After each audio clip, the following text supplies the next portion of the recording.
Recording now. All Wow. right. Wow. Banana in 3, 2, 1. Banana.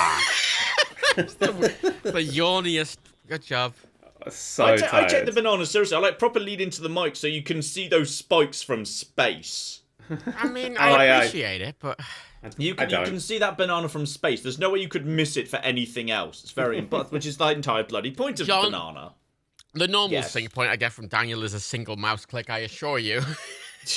Yeah, I know. Just do Well, one mouse you've click seen and my you get that. footage before. Like, I begin every video with 16.5 minutes of me going up, up, up, down, down, down, up. You know what down, annoys down, me down, about that, though? Up, up, up. Now I'm going to do this, and now I'm going it's to do somehow- that. yeah, but Mouse the- spinning 3 times in a circle. No, John, that, right, the problem is, it's more obvious, but also less precise. Yeah. Because a mouse click, you sync it exactly to a frame. When you're going up, down, down, where the... at what point... it's not when you frame hear specific. the noise of the cursor moving, if like the menu's go No, but what are when you you're singing? kind of moving but the what- thing, but- it's- but- the but- word but- down falls on the pop. That's imprecise. It's incredibly A precise. single click. It Useless. is a single click. It's a boop. That's basically a click, but for consoles where you can't click. You're saying get a up, up, click on down. I'm consoles. saying there's a click on both ends. I get a click of the mouse and I get a click in the game. And you, but one side is you going up, up, down, down, and the other side is up, up, boop, boop, boop, boop. Like, it's bad sync point. That's what Hi, everybody, and welcome to the PodCats! Yeah! We've got Matt Bot with us today. Hell, bloody hell. We should just fade in somewhere during that argument between the two of you. Well, I just sit here spinning my fidget Rubik's Cube because I am Wait, a child. spinning a Rubik's Cube. Oh, I've got a fidget spinner that's also a Rubik's Cube. So what, it doesn't like click like satisfyingly, it like just freely rotates. It's a fidget spinner, Yeah. but it's also a Rubik's Cube. I feel like that would get in the way same because the whole point of a Rubik's Cube is when you've like locked it into a position, it stays there till you No, make John, the effort. Like, John, this feels like you'd lose John, it. no, I don't think you understand, John. Right? It's a No, Rubik's Cube. I am No. struggling to see how you would fit so many fidget. How No, you could John, get a John, Rubik's no, Cube. listen, John, listen, right. So the spinning of the fidget spinner is unrelated to the mechanism of the Rubik's Cube. My version's better because my version's like 9 fidget spinners somehow arranged in a 3-dimensional object where they can all rotate in 3 different orientations. Also a Rubik's sphere, basically. Yes, kind of. Yes. Is that like a Dyson sphere? But shit. Just a judge. Have you ever seen the film Cube?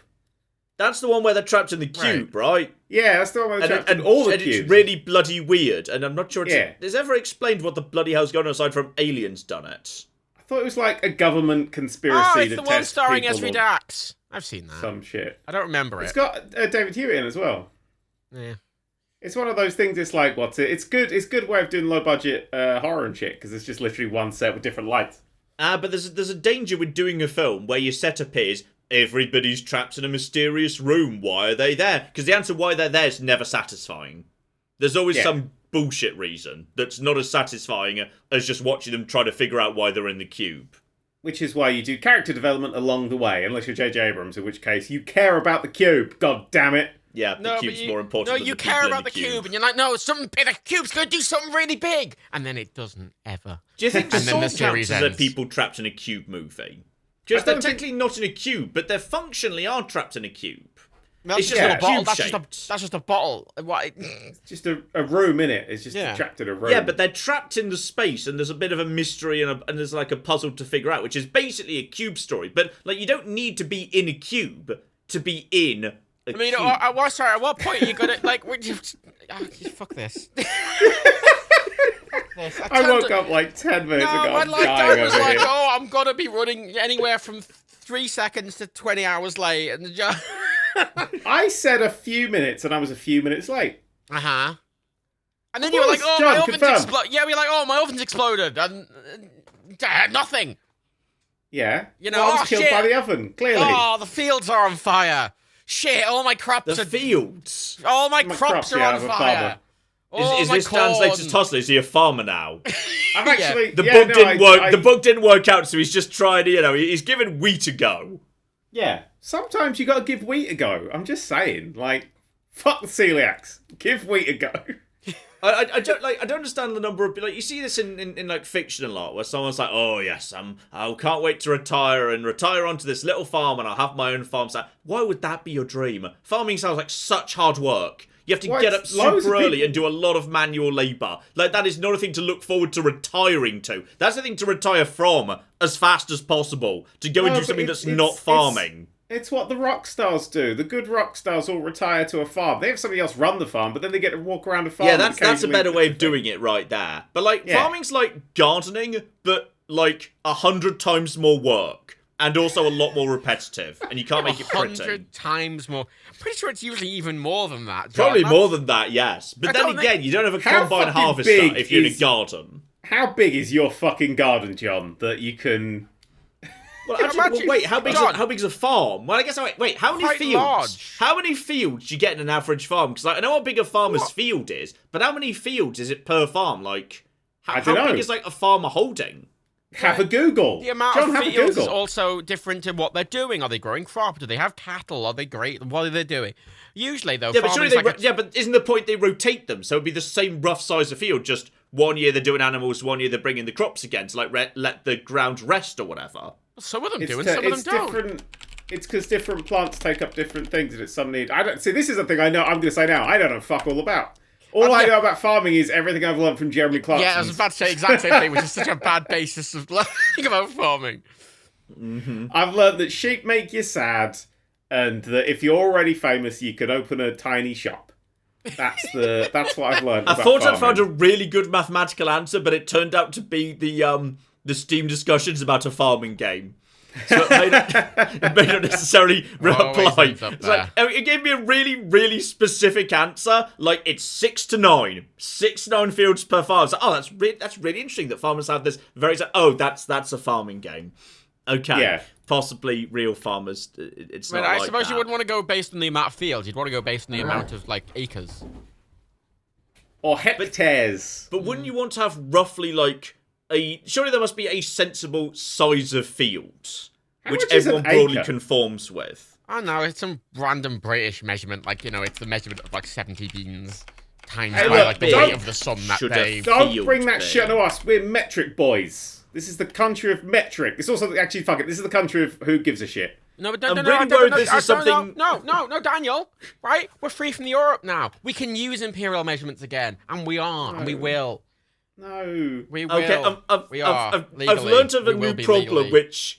I've discovered a problem, guys. Yep, here we go. I think possibly farming video games have ruined Google for farmers. If farmers Google anything, it's nothing but cocking farming video games. And there's no actual useful information for farmers anymore. We've ruined it. Farmers, notable for using Google throughout all the history of farming. Well, yes, I don't believe they just kind of, are still getting oxen to pull their plows, Matt. I'm sure they've moved with the time. Yeah, they're probably digital crops now. We don't actually grow wheat anymore. It's all just like non-fungible wheat so you've just on the blockchain. You've just complained about farming games and then NF wheat. It's just wheat with a shit picture of a monkey on it. Did you see what happened today? Did you see what happened today on Twitter? Does it involve a farm? No, Twitter is introducing NFT profile pictures. Was that actually a hoax, though? Because I wasn't 100% sure whether that was real or not. No, here's the amazing thing about it, right? It lets you put your own NFTs on Twitter and be like, use it as a profile picture. And then someone found out that you can right-click them and save them and make a new NFT from the thing you save. And they said, and I quote, that defeats the point. Shit! The NFT bros have discovered copy and paste. What are they going to do next? I'll tell you what. Did you see the Dune story? The Dune story? Oh, the book that they are supposedly destroying? Jodorowsky's Dune, which was an attempt at making Dune, which is a wieldly, impossible book to make a film out of based on all the films that there have been. Yes. Well, this made one that seemed to get pretty good reviews. The most recent one's only half the story, though. It is only half the story. It literally is... It's an 8-hour film that just abruptly stops halfway through.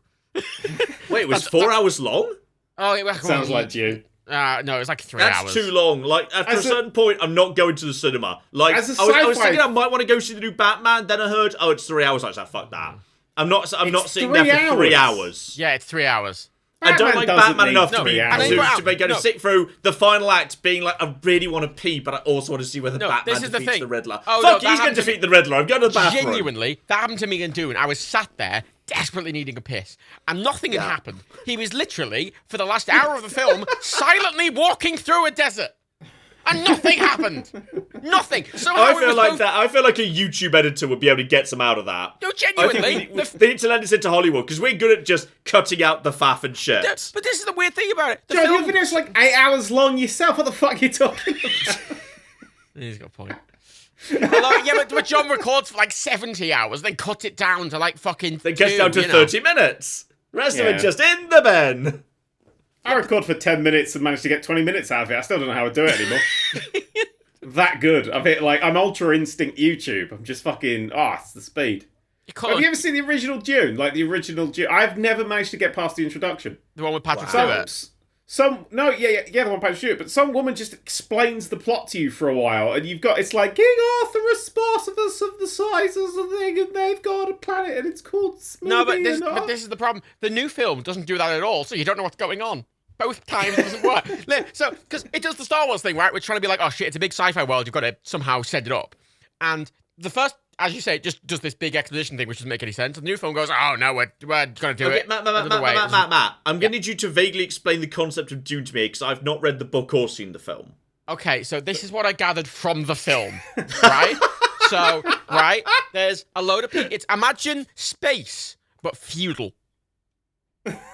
Right? So there's like little planets who report into bigger planets, and then they report into the fuck off big planets. Yeah, pretty much, right? And there's these big families, and then a group of witches are controlling everything, and they're further up the feudal chain, or is this unofficial? No, just listen, wait. There's a group of witches controlling everything from the shadows, secretly, and the Illuminati. For interstellar travel to be possible, a load of big space worms need to do cocaine. And the cocaine only grows in the desert of one planet called Arrakis. So whoever controls Arrakis controls everything and gets all the space cocaine, so the space worms can do the space navigation. Now, so logically, whoever's top of the feudal chain, like the emperor or whatever, he personally holds that planet, therefore, because it's so important. Well, this is the plot of the film. It's who's controlling this planet. But here's the weird thing: they happen to gloss over how the fuck anyone got anywhere prior to them finding this planet full of fucking space cocaine. Really slow arc ships where everyone's in cryosleep. Like that film Passengers. In the original film. God, not like that film Passengers, please. In the original... You know what I learned about the film Passengers just today that I was so happy to learn? What? The voice, the woman who does the voice of the ship that says all the, reassuring things like, you are all about to die because there's no oxygen, is the same woman who does the London Underground announcements. They got her in. They got the London Underground announcement. The same woman who says, the next stop is Piccadilly Circus. She's the voice of the ship in Passengers. Good for them. It's amazing. I think that's super cool. And she's like a well-known, like a hugely prominent voice actress who does like all the things. Like someone who was making Passengers was just, I really enjoy the voice of that woman who does the Underground. Find her and bring her to Hollywood. We're making her be the voice of the ship. I think that's really lovely. I had a good time with Passengers, but only because the trailer misled me.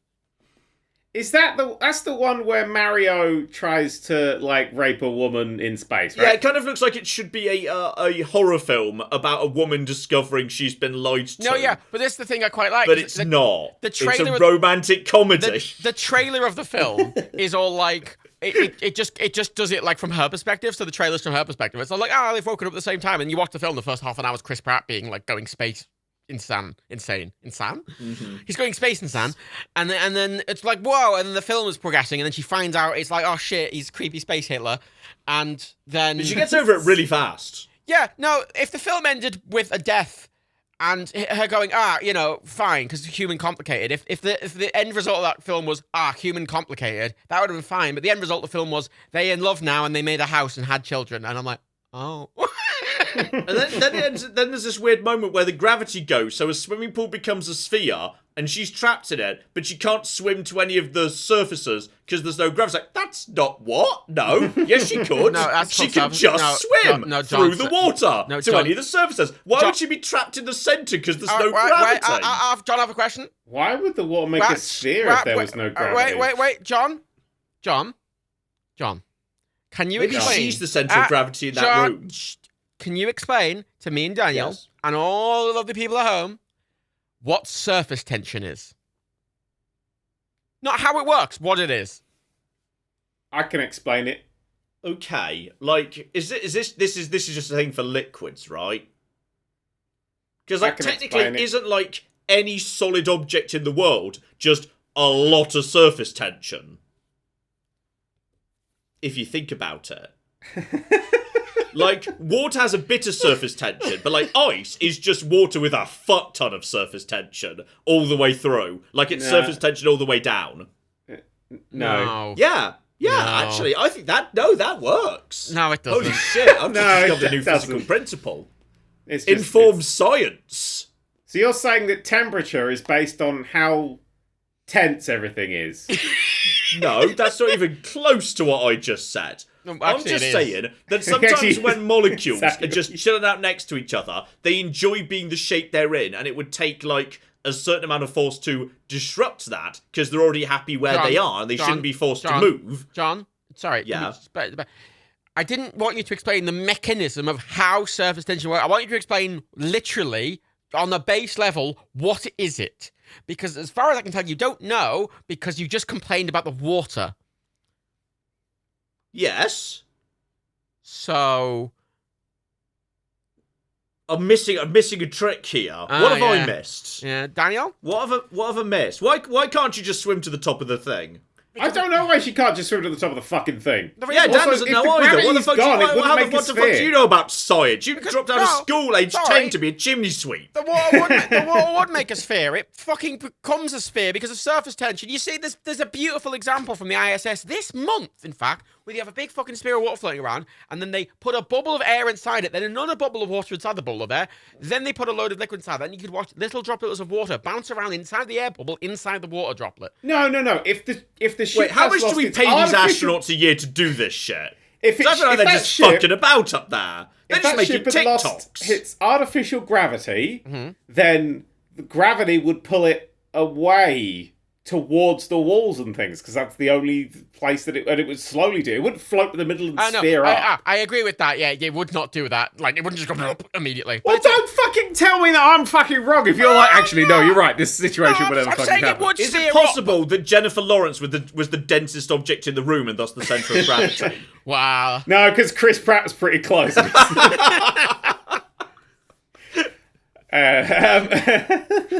he a Scientologist, Chris Pratt? Or is that? No, he just hates gay people, isn't it? That's he just goes to a slightly dodgy church. No, he sees two men kissing and he goes, Mamma mia!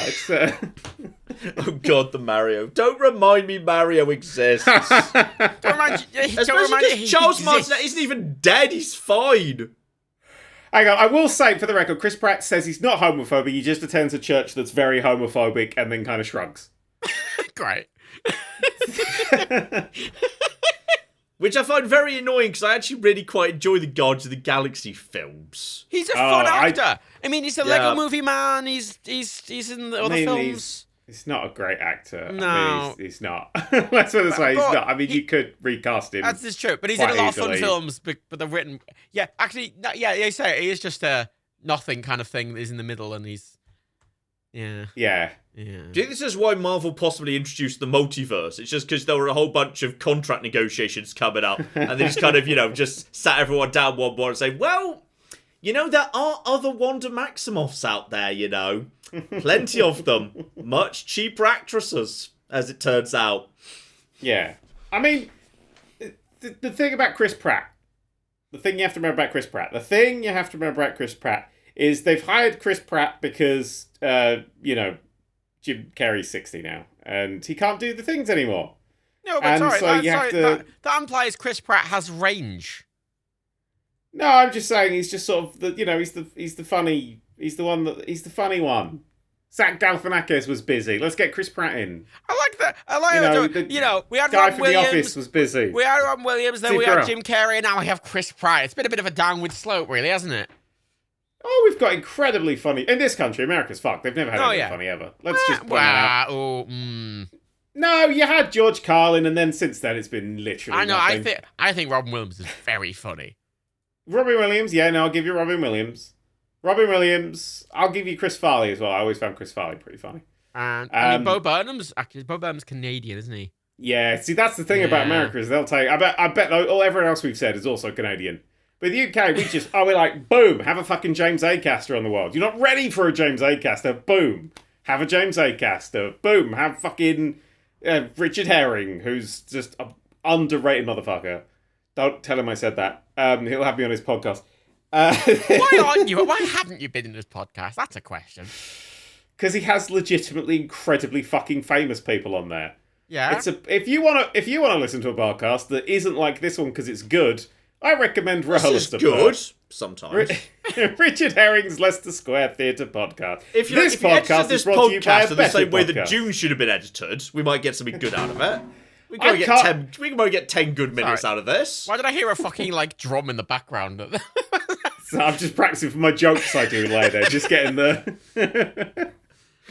I'll get one. I know we're at 20 minutes in, but I'm pretty sure by the 40-minute mark I would have made one joke, and I'm ready for it. Do you think we should, by the way, tell everyone at home the news, by the way? Which news? What's the news? Which is the PodCats has, as you're all aware, been acquired by Microsoft for $69. Yep. And honestly, they originally offered us 50. I think I argued them up pretty well. I argued them back down when I said 100 because I thought that was too much. Yeah, for this 69 shit. was funnier. Hang on, where's the drums? Where's the drums? That was the Yeah, so Microsoft owns everything. Oh, no, they don't, right? Microsoft spent $69 billion to buy the most tired franchises in the fucking world. Actually, what I was really surprised was I saw someone provides a list of, okay, what are the big publishers are there and how much are they worth? And I was surprised Activision Blizzard were worth $70 billion when you could have had, I feel like, some much better publishers. John, and with a lot of change. Sean, Nintendo for 50. No, the reason Activision are worth so much is because they own fucking COD, which is just a money man, and they fucking own King. King's the big one. King on its own is worth more than a lot of the big AAA developers, let alone King and Activision together. Well, they make about $9 billion a year. It seems to be, and I don't know if that's money in total or profit or whatever. It might be money in total. But they make $9 billion a year, so they're banking on a shit ton of years before they actually make any money off of this. This definitely feels like a big... I don't know. I'm not happy with it. I must admit. I just feel like, according to the numbers that I saw floating around, Take-Two, you could buy them for $18 billion. It's here's the weird thing. That strikes me as better value. Do that. That's a third of the money you've just spent. Or something, you've got change. I am conflicted about it because Buy fucking Ubisoft, they're only worth $7. No, I'm conflicted about it because I don't really like it, but equally it's the best thing that could have happened to Activision. I mean, for the people who work there, yes. No, because don't think about this, right? So, for the people who work there, Xbox have shown they're quite good at cleaning up studios and enforcing reasonable ethical guidelines. Yeah. Right? So that's good. And they've also shown, especially with Game Pass, that they want to encourage some smaller creative focused titles. And Activision have this massive backlog of studios that they still have that they've been putting all on card, and Xbox are quite likely, I think, to revive some of the old franchise and revive some of these old developers. So that's good. And the games are going to all go on Game Pass, which is good, but also they're not on PlayStation, which is bad, and also Microsoft are buying everything, which is also bad. Put Game Pass on PlayStation, damn it. Just to fucking rub it in. There was talk about it going on Nintendo for a while, wasn't there? Yeah, I could see having a Game Pass app on the Switch could be interesting. Yeah. I think Sony's counter to this is going to be Game Pass for PlayStation. I will say that I have a PS5 now. Thank you, Daniel. Whoa! You managed to track one down? No, I don't. My very, very good friend Daniel Hardcastle bought me one as a surprise. I did. Everyone give him a clap. He hasn't bought me fucking one. I will say it was actually, honestly though, Daniel, it feels like you're kind of mugging me. If I'm honest. because you've given me a games console, which is great. However, to do anything with a games console, I do need to now spend a lot of money. $70 games, baby. There's 70 quid. You want to play Ratchet, 70 quid. You want to play the upgraded version of fucking Spider-Man for the PS4, you've got to buy the deluxe version of Spider-Man Miles Morales for 70 quid. Ooh, yeah, but then you're getting 2 games, man. That's cheap. I've already got one of them. And games on it, right? So there's some PS4 games like God of War and Last of Us 2 with PS5 upgrades, but they're still marked as PS4 games in the title. And there's some ones that with PS5 specific versions that are a separate download. And then there's some games that have only PS5 versions, but then there's some games with PS4 versions that have PS5 upgrades, but it doesn't tell you it's got a PS5 upgrade because it's hidden somewhere, but you have to pay for it. And some you don't have to pay for it, but some it's a paid experience, and some it's a fucking convoluted mess. Yeah, but Microsoft are better at this. They are good at backwards compatibility and just saying, fuck it, you bought this game 3 generations ago, plug in the disc, it'll work. Yeah, but I like that about Microsoft. One thing I don't like about Microsoft is the UI for any of their consoles ever. Admittedly, they've always been shit. As pretty as the PS5 UI is, I have this massive pet peeve that when you go into some menus, like you go into the store and you go down, fucking sub-menu will appear in between the upper menu and the lower menu. And then when you press up again, you're in the sub-menu, and then you're up again to go back to where you were. Like, it's inconsistent. Yeah. But literally... I like that. But this is the thing. It's nice. Xbox, because we were talking about this years ago, when they announced the 2 things. And I always said that I thought Xbox was a better value buy. Because if you buy an Xbox and you get Game Pass for 50 quid a month, you just get everything. Fucking everything. Every first-party title, you get games. You get original Xbox games. You get everything.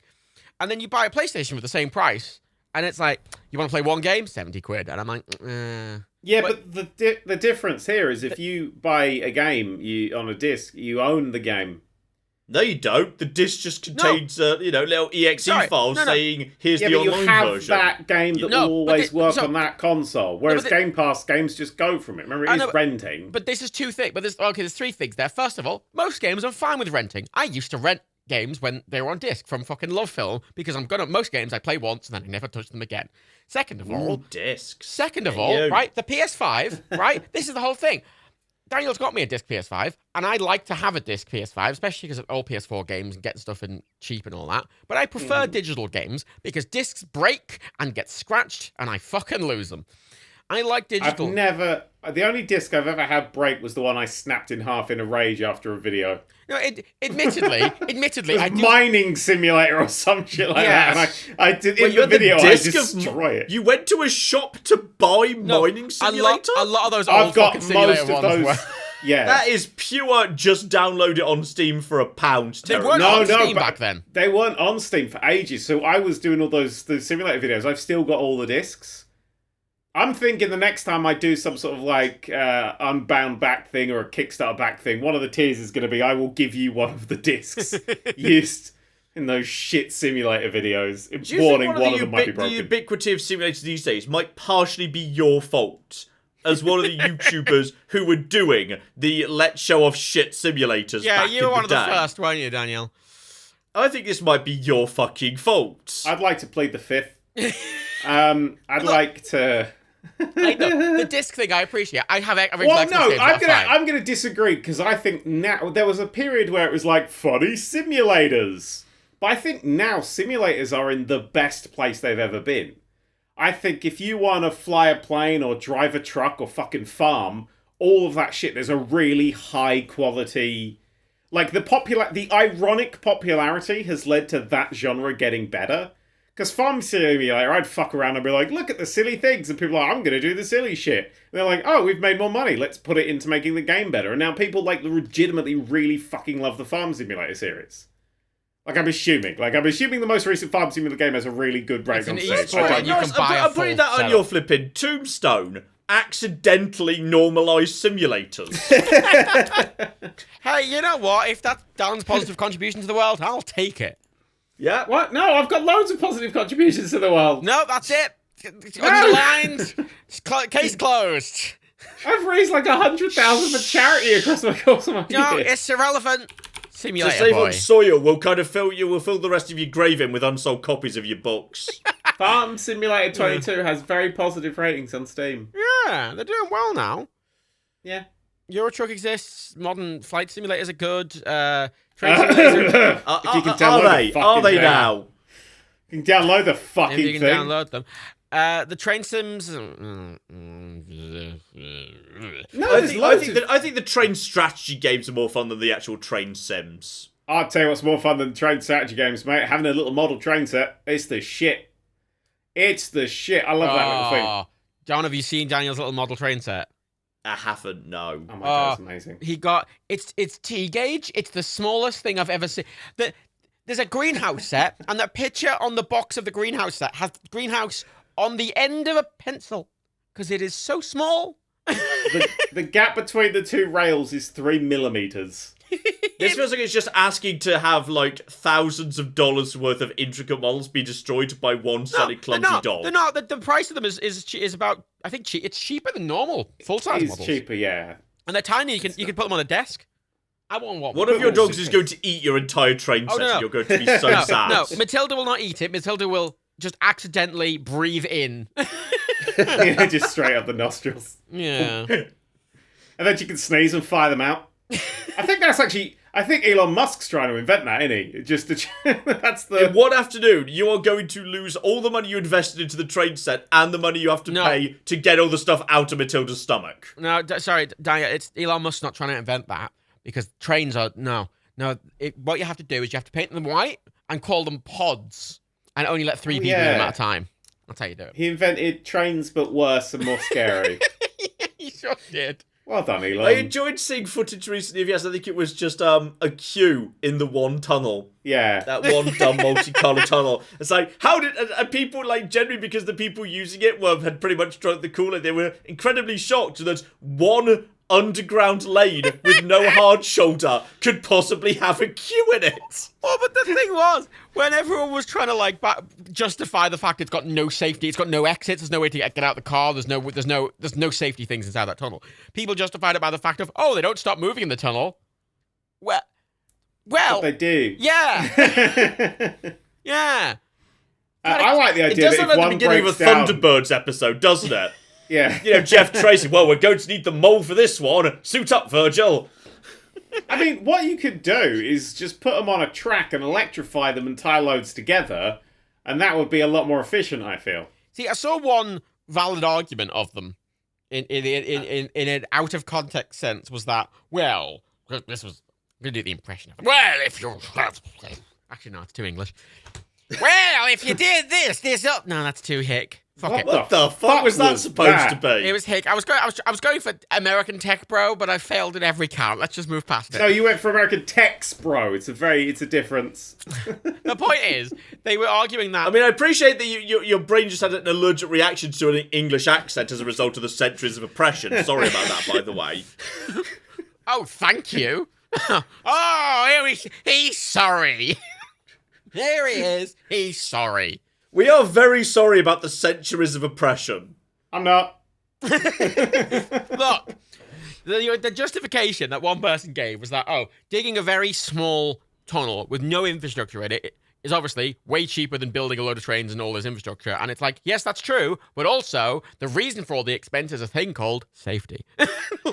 Yeah. Also, digging underground is not cheap. No, where do they get digging underground cheap from? But that's the whole thing. The whole point of that entire Boring Company thing was that, we're going to do digging underground cheap because they're using these fast drills, but they're just really small. And they're only meant to fit, they can barely fit a single car in. That's why they're able to do it cheaper, but it's just... Like, what's the point of being cheaper if it's shit? Like, you know, going, but why buy a bus when you can buy a single car? And it's like, because fucking 40 people can't fit in a single car, Elon, you fucking asshole. Are you saying we should all buy buses? Yes, sure. Let's all should try to fit more people in our cars. Yeah. In our cars. I've got a Lego Lamborghini, mate. We should ask clowns about clowns fit 40 people in a car. Yeah, but there's a secret to that, isn't it? There's a clowns secret to that. potentially have the secret to the future infrastructure of our cities? No, you see, to become a full-time clown, you have to remove all of your bones and vital organs. They're just flash sacks. Flash sacks? That's true, that is, John. Do you not know how clowns work, John? It's just...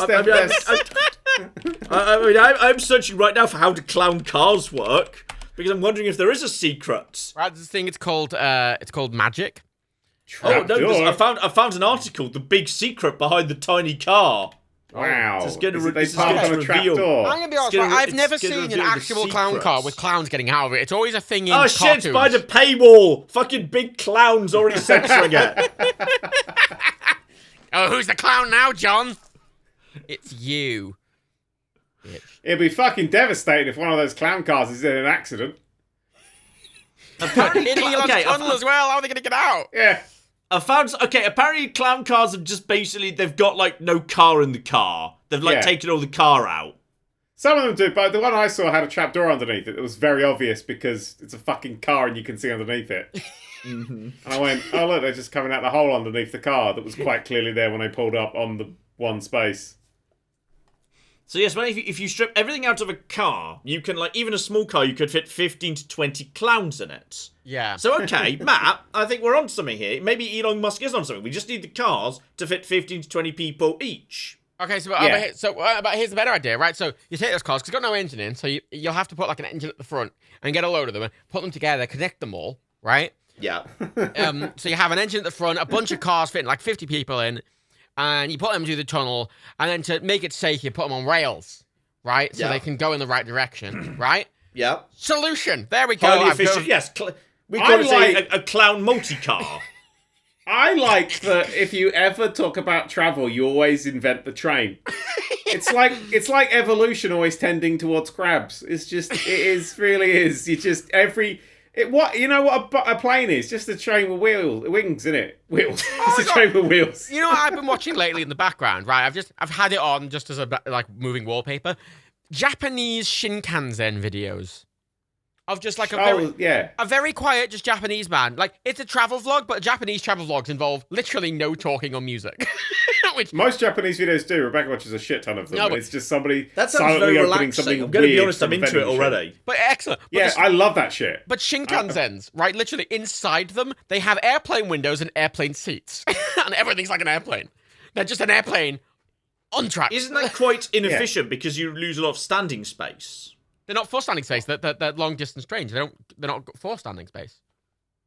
Yeah, John, we've got a different attitude to trains here, which is sort of like pile quite a few people on, as long as there's like bit of just shoving more clowns. That's how trains work. You just shove in more clowns. There are other countries that push a lot more people. In fact, doesn't Japan do that? Isn't that like the footage you've seen? On its commuter trains, yeah, but on its Shinkansens, you have to have a reserved seat and you can't get on otherwise.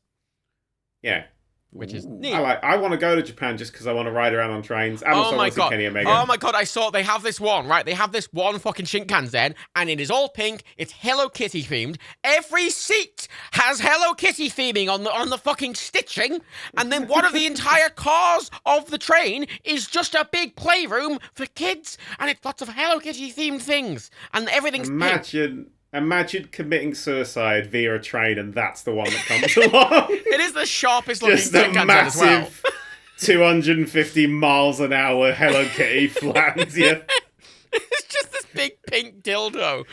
I will point out the trains in Finland have like crash areas on the top floor because they're 2-story trains, and there is like play areas for kids on trains like that. Oh my god! It turns out there's actually double-decker Shinkansens, or there were, and they're just terrifying. God. And you can put two of them together, and I think if you put two of them together... So what, quadruple decker? Well, no, like you have two back-to-back, right? Because they have long fucking trains. Top of each other. Put on top of each other. And just try and remember to only run it on the lines that don't have tunnels. Wait! Whoa! Wait! Those trains are like really sloped at the front, right? Yeah, well, some of them, yeah. Most. Yeah, so why don't they build rails along the front, along the top, and then down the other side? So if another train is coming, they don't collide, just one goes over the other? I feel like the one that goes up is still fucked regardless. But then again, actually, you're right. At that point, you fucked one train, not two. Yeah. You just halved the death count. I know, right? Oh, I've just sent a missile towards a small village in Guernsey.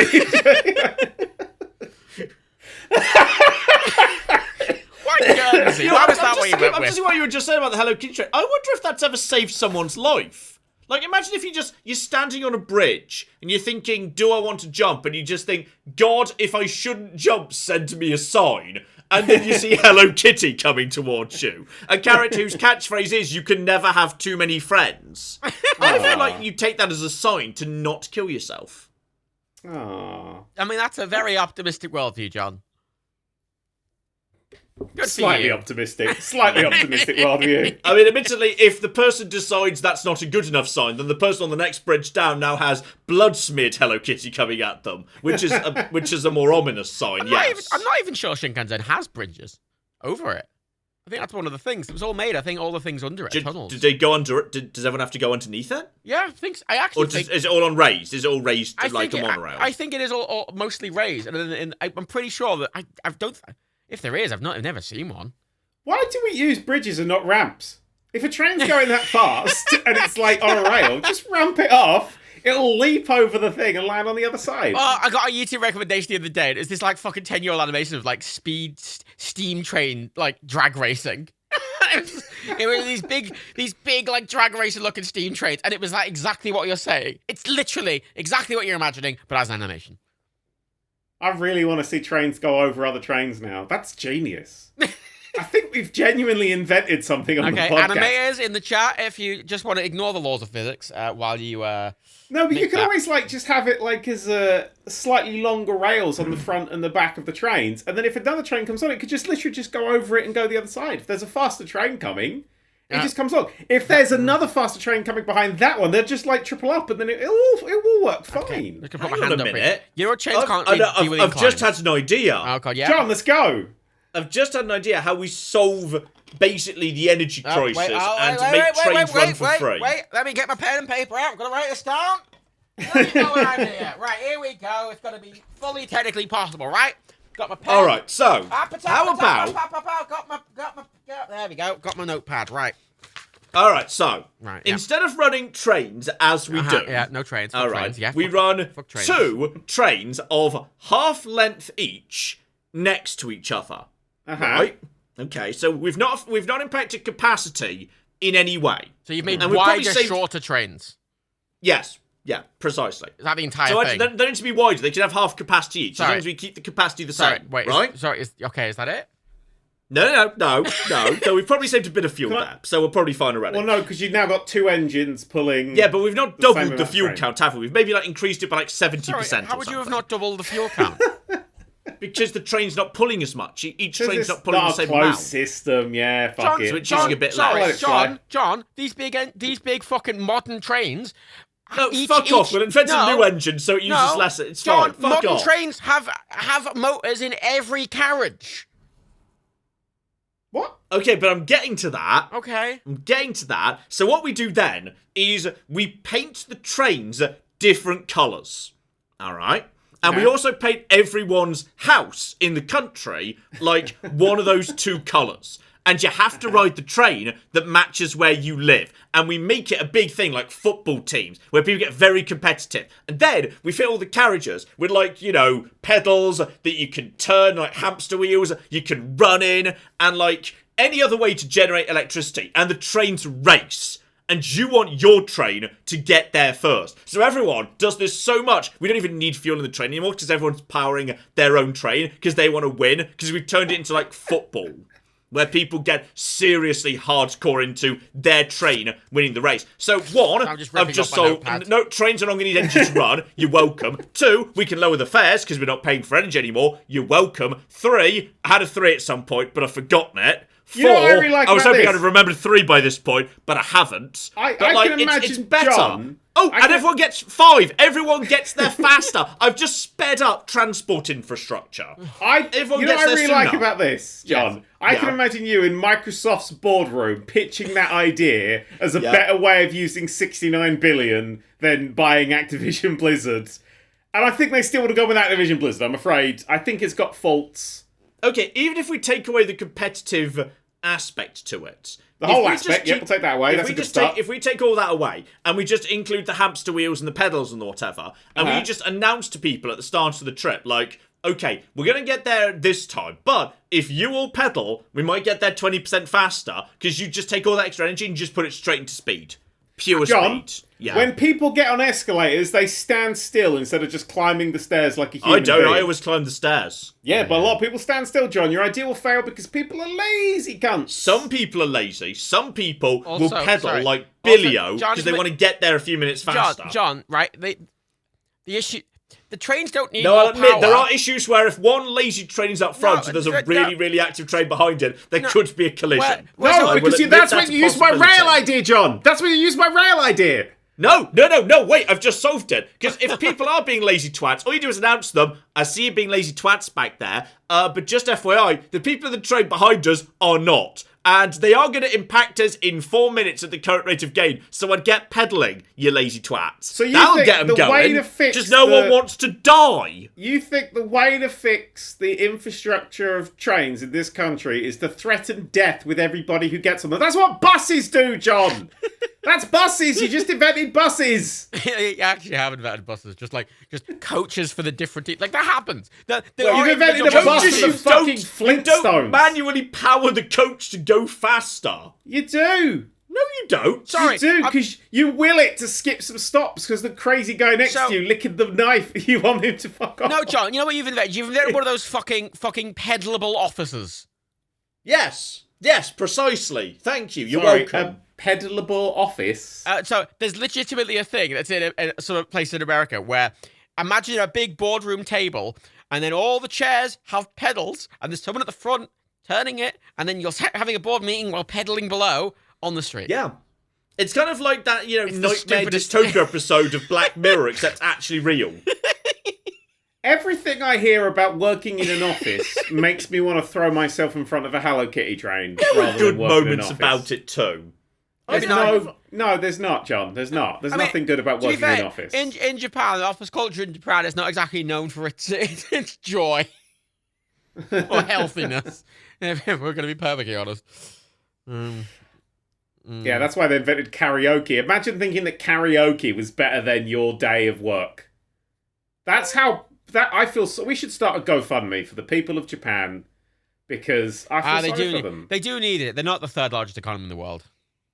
Are they not? Who is? No, they are. That's nice. They are the third largest economy in the world. I thought they lost it, like in the Olympics or something. No, that's ours. That's ours that keeps dropping further and further we're like down. the 450. Fucking, there's countries that don't exist anymore that rank above us. We were 6 not long ago. Now we're like 8 or 9. Yeah, we're number. I think we lost to Brazil most recently. I mean, that's good. What an economic superpower they are. Fifth. We're still 5th according to Wikipedia. Just in front of India. Well, there's a lot of people in India, innit? There are, yeah, there's an awful lot. That's a lot of people who could pedal in boardrooms, isn't it? That's what they could do. I think, John, you'd probably make a good Tory with some of your ideas. That's the nicest thing I can say about them. No. The opposite. I make a good green. I have utopian ideas that would never fucking work. Wait, sorry. Which one of... None of your ideas I would describe as utopian. Not a single one. I've literally just described what if how instead to of relaxing democratise and entirely greenify the entire transport infrastructure with a dumb, unworkable plan. That is as green as green gets. It's dumb, it's stupid, no one will ever do it, it cannot possibly work, but it would completely eliminate pollution and energy use in one stroke. Green policy. John, 3 things. First of all, how the fuck does threatening people with death, how is that utopian or friendly? B, humans need to eat food, and that's where most carbon emissions come from, is the food industry, you buffoon! 3, fuck you! I like how John's like, I'm going to be better than the green pie. I'm going to fix the greenest form of transport this side of a fucking bike. You know what you are, John? You're the fucking I've robots already of the got rid Matrix. of cars and replaced them with clown cars. Like, under my green government, all cars will be banned from sale apart from clown cars. And they're not allowed on the road unless they've got 15 people in them. And they must all be dressed as clowns, just to further disincentivise their use. You are a Tory! That's... Nothing but clown cars. Nothing but fucking clown cars. Let me just check. And they have to play little songs where they go... John. Yeah. John, what do you think of Keir Starmer? He's a bit of a... He's a human being that exists. Oh, yeah, no, he's not a Tory then. If he was a Tory, he said, yeah, he's lovely, great, wonderful, whoa. He's a human being that exists. It's pretty much Keir He is Starmer. a human being who exists. I'll give you that. He's a man that exists. He's a I'll give sir, you that. don't you know? I do know. Do you know where he got his sir in? Go on. He got it in classics? grape smuggling. The silence. Is this going to a punchline? I'm trying to figure out if that was a clever joke or if that was just nonsensical This going words. towards a really shit punchline. Just shit.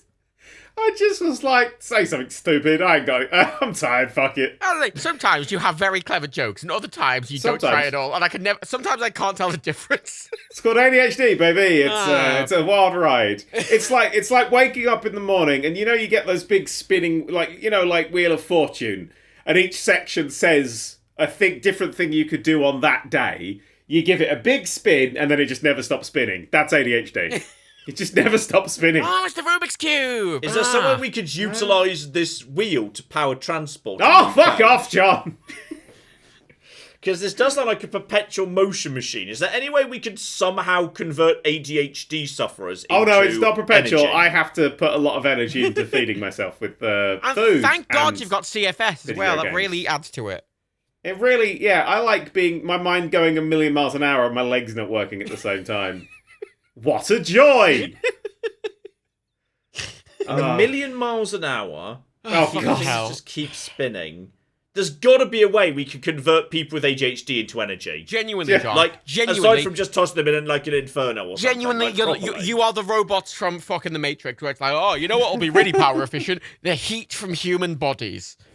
I'm gonna be straight up with you. If I was woken up and I was got out the Matrix and they showed me, oh yeah, here's what the robots did. My first response would be, okay, I'm not keen that it happened to me, but I've got to give them credit. That is an efficient system they've run very well. Efficient? Good for them. Efficient? Yeah. What the It's worked. Nazi trains, John, always on time, wouldn't they? Beautiful, beautiful system. Fucking hell. Efficient? Yes, the robots did do a good job. I'm talking about see. the Of what? robots. I've got John has just given me an idea. Right? I'm going to pitch a TV show to you. Right? It's All about right. a sort of Sherlock Holmes type guy that they call in when the murders are just too difficult and too confusing. That's And just Sherlock Holmes. They call him in, but here's the twist, right? He's sexually attracted to crime. Oh. That's So he's there being like, yeah, but he solves it still. But he's also sexually attracted to crime, and it makes it a bit awkward. So everyone else is really uncomfortable about the whole thing. So what does he? But he does get results. Sorry, does Yeah, he does he come in his pants like every time he's like, oh shit, there's been another murder? Oh, I don't. It depends how hot the murder was. I don't think you immediately. I'm not you, Matt. I don't have those issues. I don't think he would either. So I think. Maybe a spurt, a small spurt if it's really good, but nothing more than that. Spurt. Yeah. I think that can power the world, John. I think this isn't the sort of thing you bring up unless you've got a really good pun title ready for it. I don't. I don't at all. We can come up with one now. Let's brainstorm it. Come on, let's be a team. We're three clowns in a small literally spent the car. last 30 seconds kind of thinking, okay, can I Sherlock! set that to justice? Come, justice, horny, horn, court, Sherlock and what's come? Oh, yeah, Sherlock and what's come. There it is. What's that? I can't think of any murder things. They're always called something like, the thing that happened in Wales. They're all called stuff like, very harsh to no. Wales. Oh, Midsummer. Midsummer Murders! Midsummer Murders! There we go, you got it!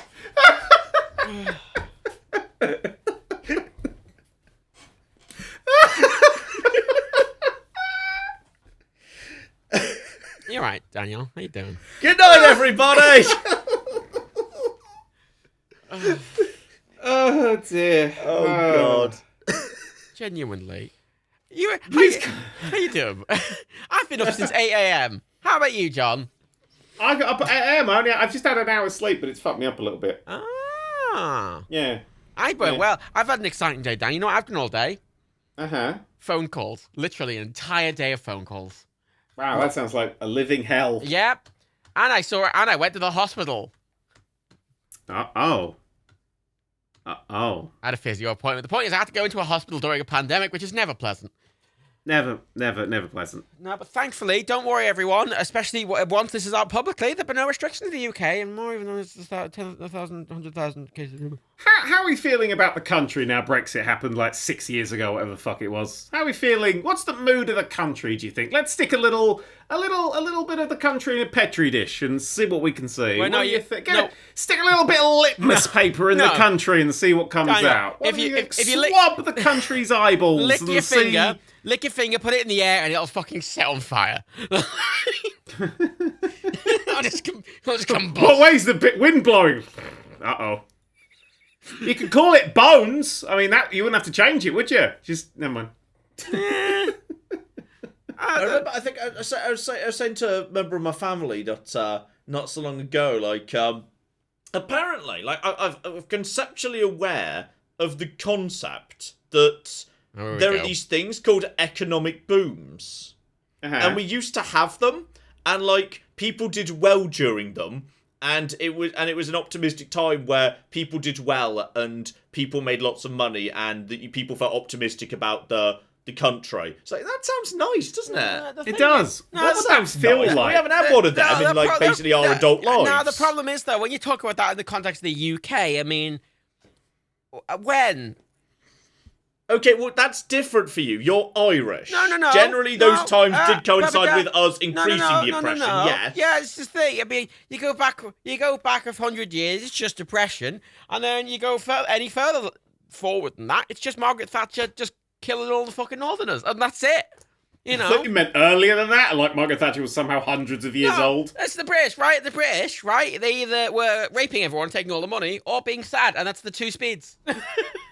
Can I just say something? Yep. Are we being sad because we're not doing those things? Is that the British emotional cycle? I've just checked. Thatcher. We're either happy because we're stealing everyone else's stuff, or we're sad because we're no longer stealing everyone else's stuff. We keep it on museums now and pretend it's ours. But no, just a really important thing here. Thatcher still dead. Wait. Just check that for us. I've got to get the horn. Just checked it. Thatcher's dead. Honk of Thatcher's dead. Thatcher's dead. Honked. Thatcher's dead. Oh dear. I was born in Thatcher's era, wasn't I? Yeah, you were born in what? Tony Blair? God, no, get out there. John Major? Probably John Major. I don't know when you were born, but John Major. What do you mean you don't know when I was born? Is that insulting or not? I don't know when you were born. Who gives a fuck? I'm not the fucking IRS. I don't give a shit. Yeah, it was Major. Yeah, John Major. He was boring, wasn't he? Yeah. I miss that. I miss boring. I like boring politicians. I like Biden. I should probably be quite excited about the idea of Keir Starmer being Prime Minister potentially. He seems catastrophically boring and uninteresting. No, it doesn't seem boring because, like, you know, I wouldn't mind a bit of just boring. No, Gordon Brown was boring. Keir Starmer was true. Keir Starmer's boring, but like.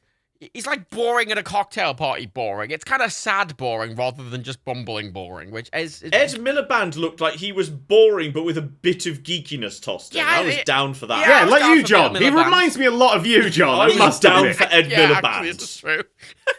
Like, is a lot quite boring, but with just a bit of geekery tossed in. It's like, yeah, that'll do. That'll do, Pete. He didn't win the election because he couldn't eat a bacon sandwich like a human being. Yeah. And Boris Johnson has done a lot of things. I hope Boris Johnson's crying. Is he still PM? I haven't checked. This is the thing, right? If good old Ed Miliband had just leaned into it and went, no, I always eat my bacon sandwich like this. It's my thing. He probably would have won. I think if he had stuck it up his arse in front of everybody and started screaming, God save the Queen, I think a lot of people would have gone, actually... You know what? I think he speaks for all of us when he sticks a bacon sandwich up his ass and screams, God save the Queen. He's waving the Union Jack. He's a patriot, after all. Union Jack underpants. Ah, that's it, isn't it? Yeah. That's it. The skid marks are unfortunate, but it's fine. It's got France on the inside, the French flag on the inside. That's what you reveal, wouldn't it? I don't have Union Jack boxer shorts. I got the French flag on my boxer shorts. I wipe my cock with the French flag. Everybody would vote for me. Related for British things made by the French passports. Because the British have now passed a voter ID law requiring voter ID to vote. So that's fun. Oh. Yeah, great. But I only have an Irish passport. It's my only form of voter ID. So I don't know. Hello, I'd like to vote in this election for this country in which I reside. I'm not sure that'll be enough. I'm not 100% sure. Fucking the orange order out just waiting for people like you. God, yeah, just sat there with the fucking sashes. I've just got a question, right? We'll take care of you. If things go proper dystopian, Matt, we will take care of you. That sounds like you're going to murder me before anything happens. No, we'll stick you up. We'll Anne Frank you. It'll be fine. In the sense, we'll keep you safe in the attic. We'll sell all your shit and make a huge profit once we've edited it. Yeah, Anne Frank notably dead. Okay, we'll do the first earlier bits of Anne Frank that worked better. I'll tell you what, though, Anne Frank. Oh God, here we go. Let's put something in context, though. Anne Frank was born after Betty White. Yeah, I saw that on Twitter. Wait, really? That's a fun. Oh yeah, Betty Well, it's not a fun fact. It's not a fun fact at all. But yeah, 7 years. Fun. 7 years later, after Betty White was 7 when Anne Frank was born. Weird. Yeah, that's weird.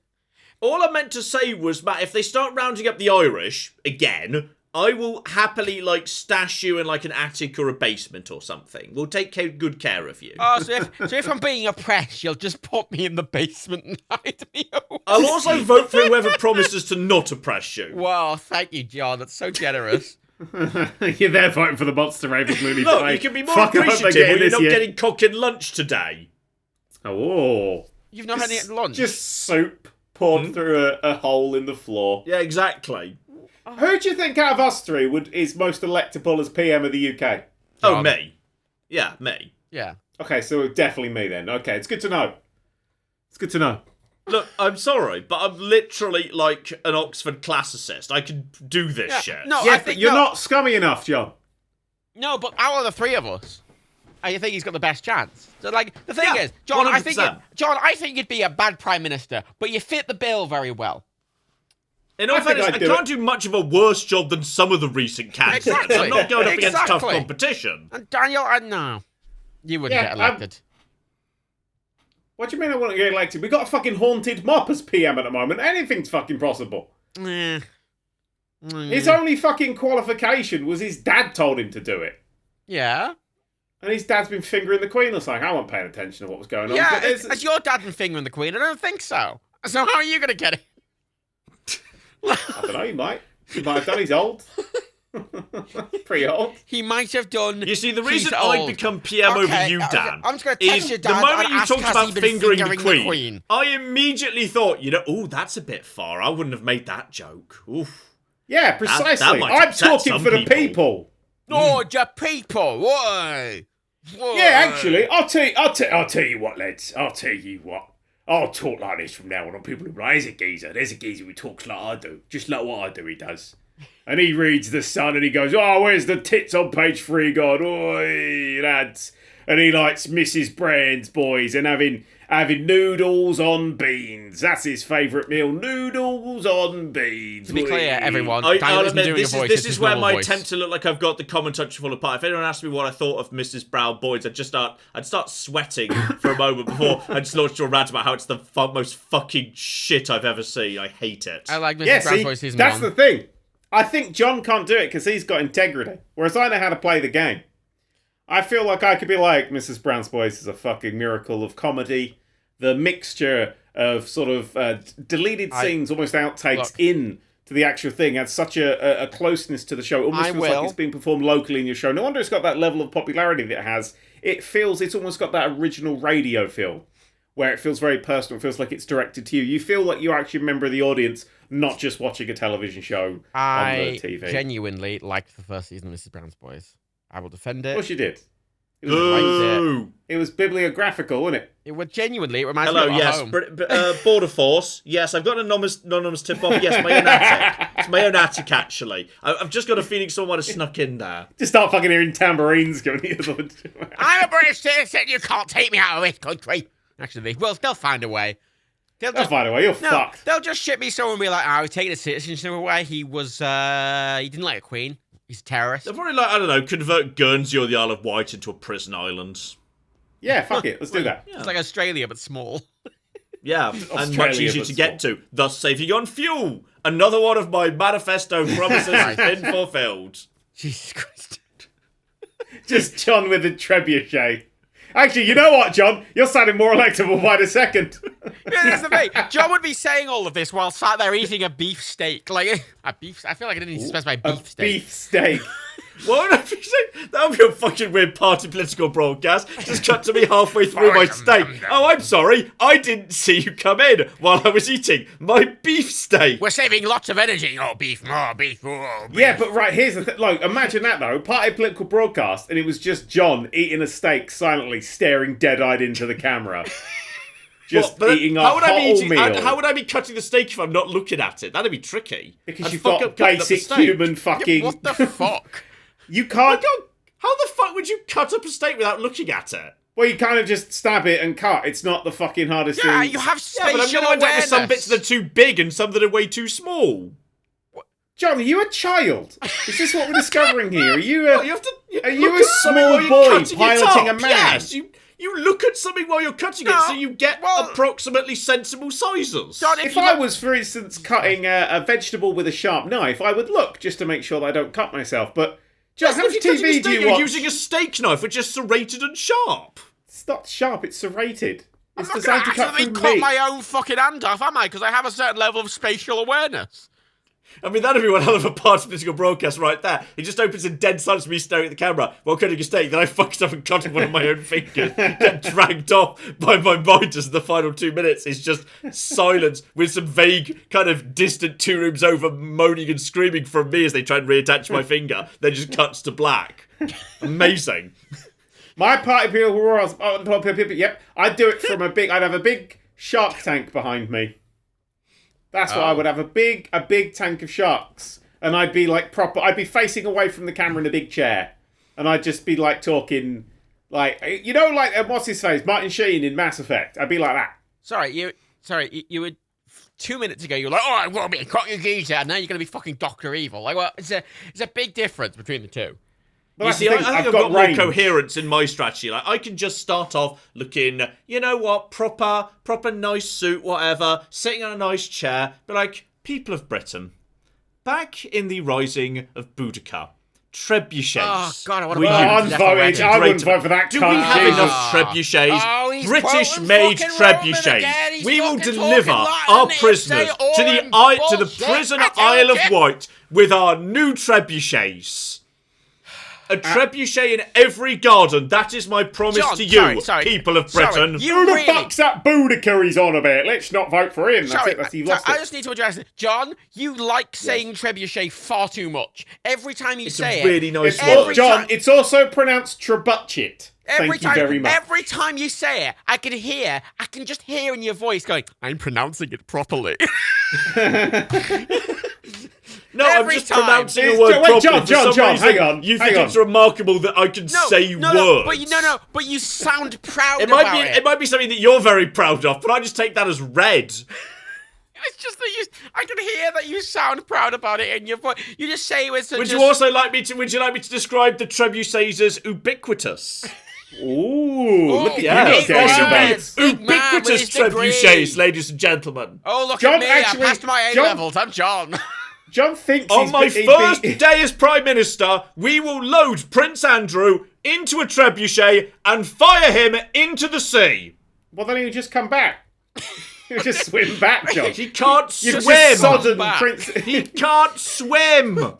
Yeah, but he doesn't sweat, so his body would absorb all that moisture. People who can't sweat can't swim. It's like how people who've got like eczema can't drink coffee. People with a lot of dandruff can't climb mountains. I've heard that one as well. Yeah. He'll come back.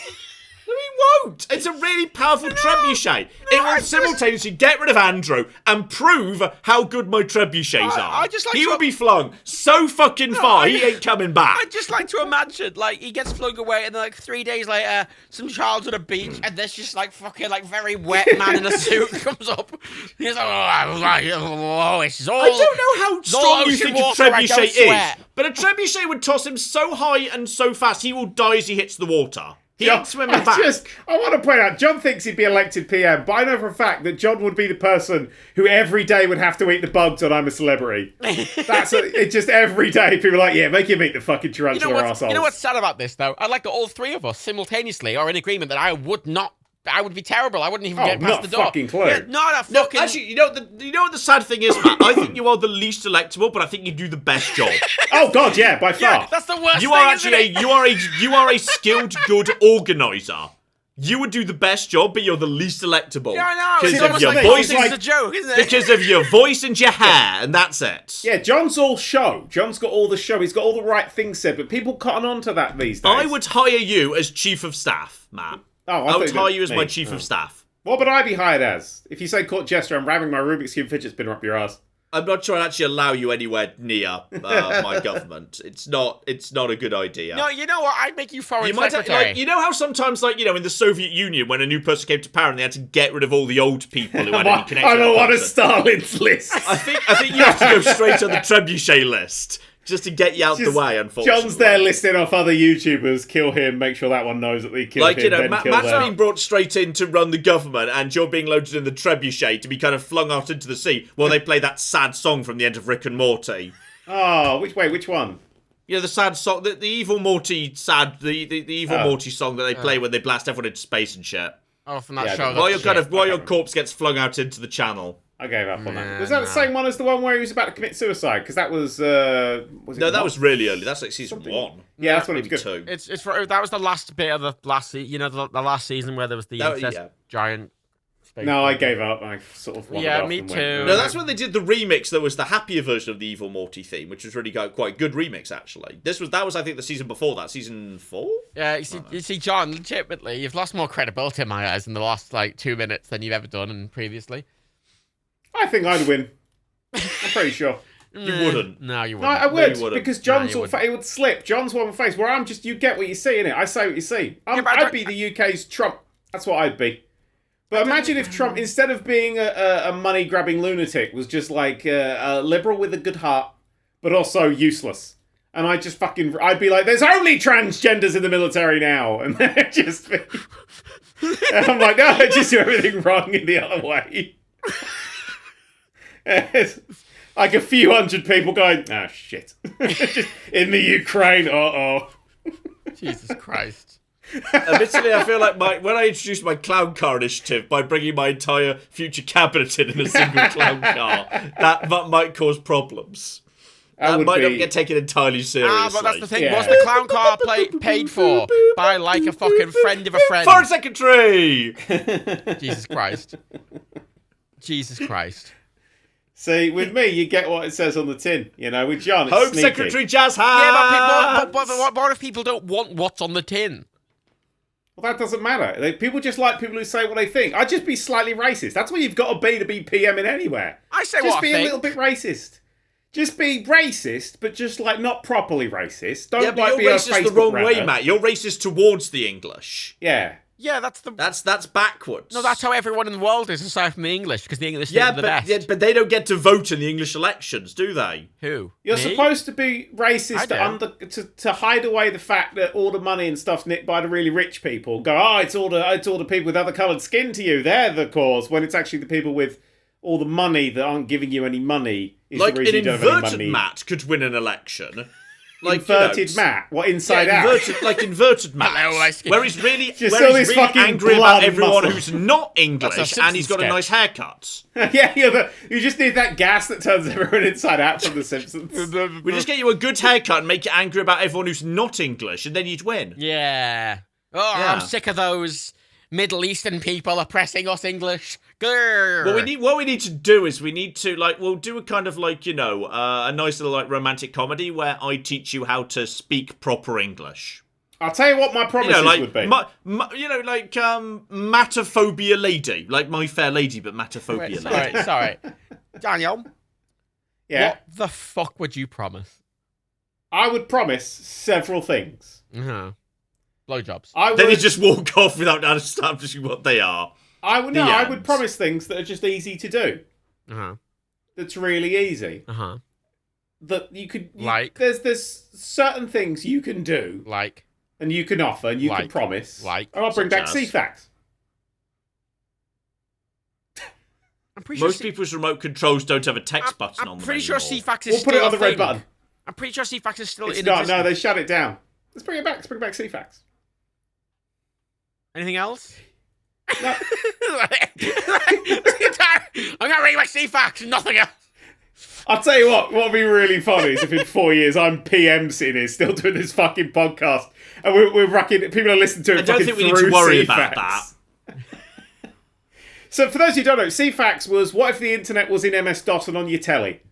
It was quite revolutionary. And you had to memorize all the important pages. Yeah, all the page numbers. Yeah, all the way. It was also the only way you got subtitles, and they were shit subtitles, but they worked. So they were on page 888. No, yeah. So the thing. So yeah, instead of web address, it was just some numbers.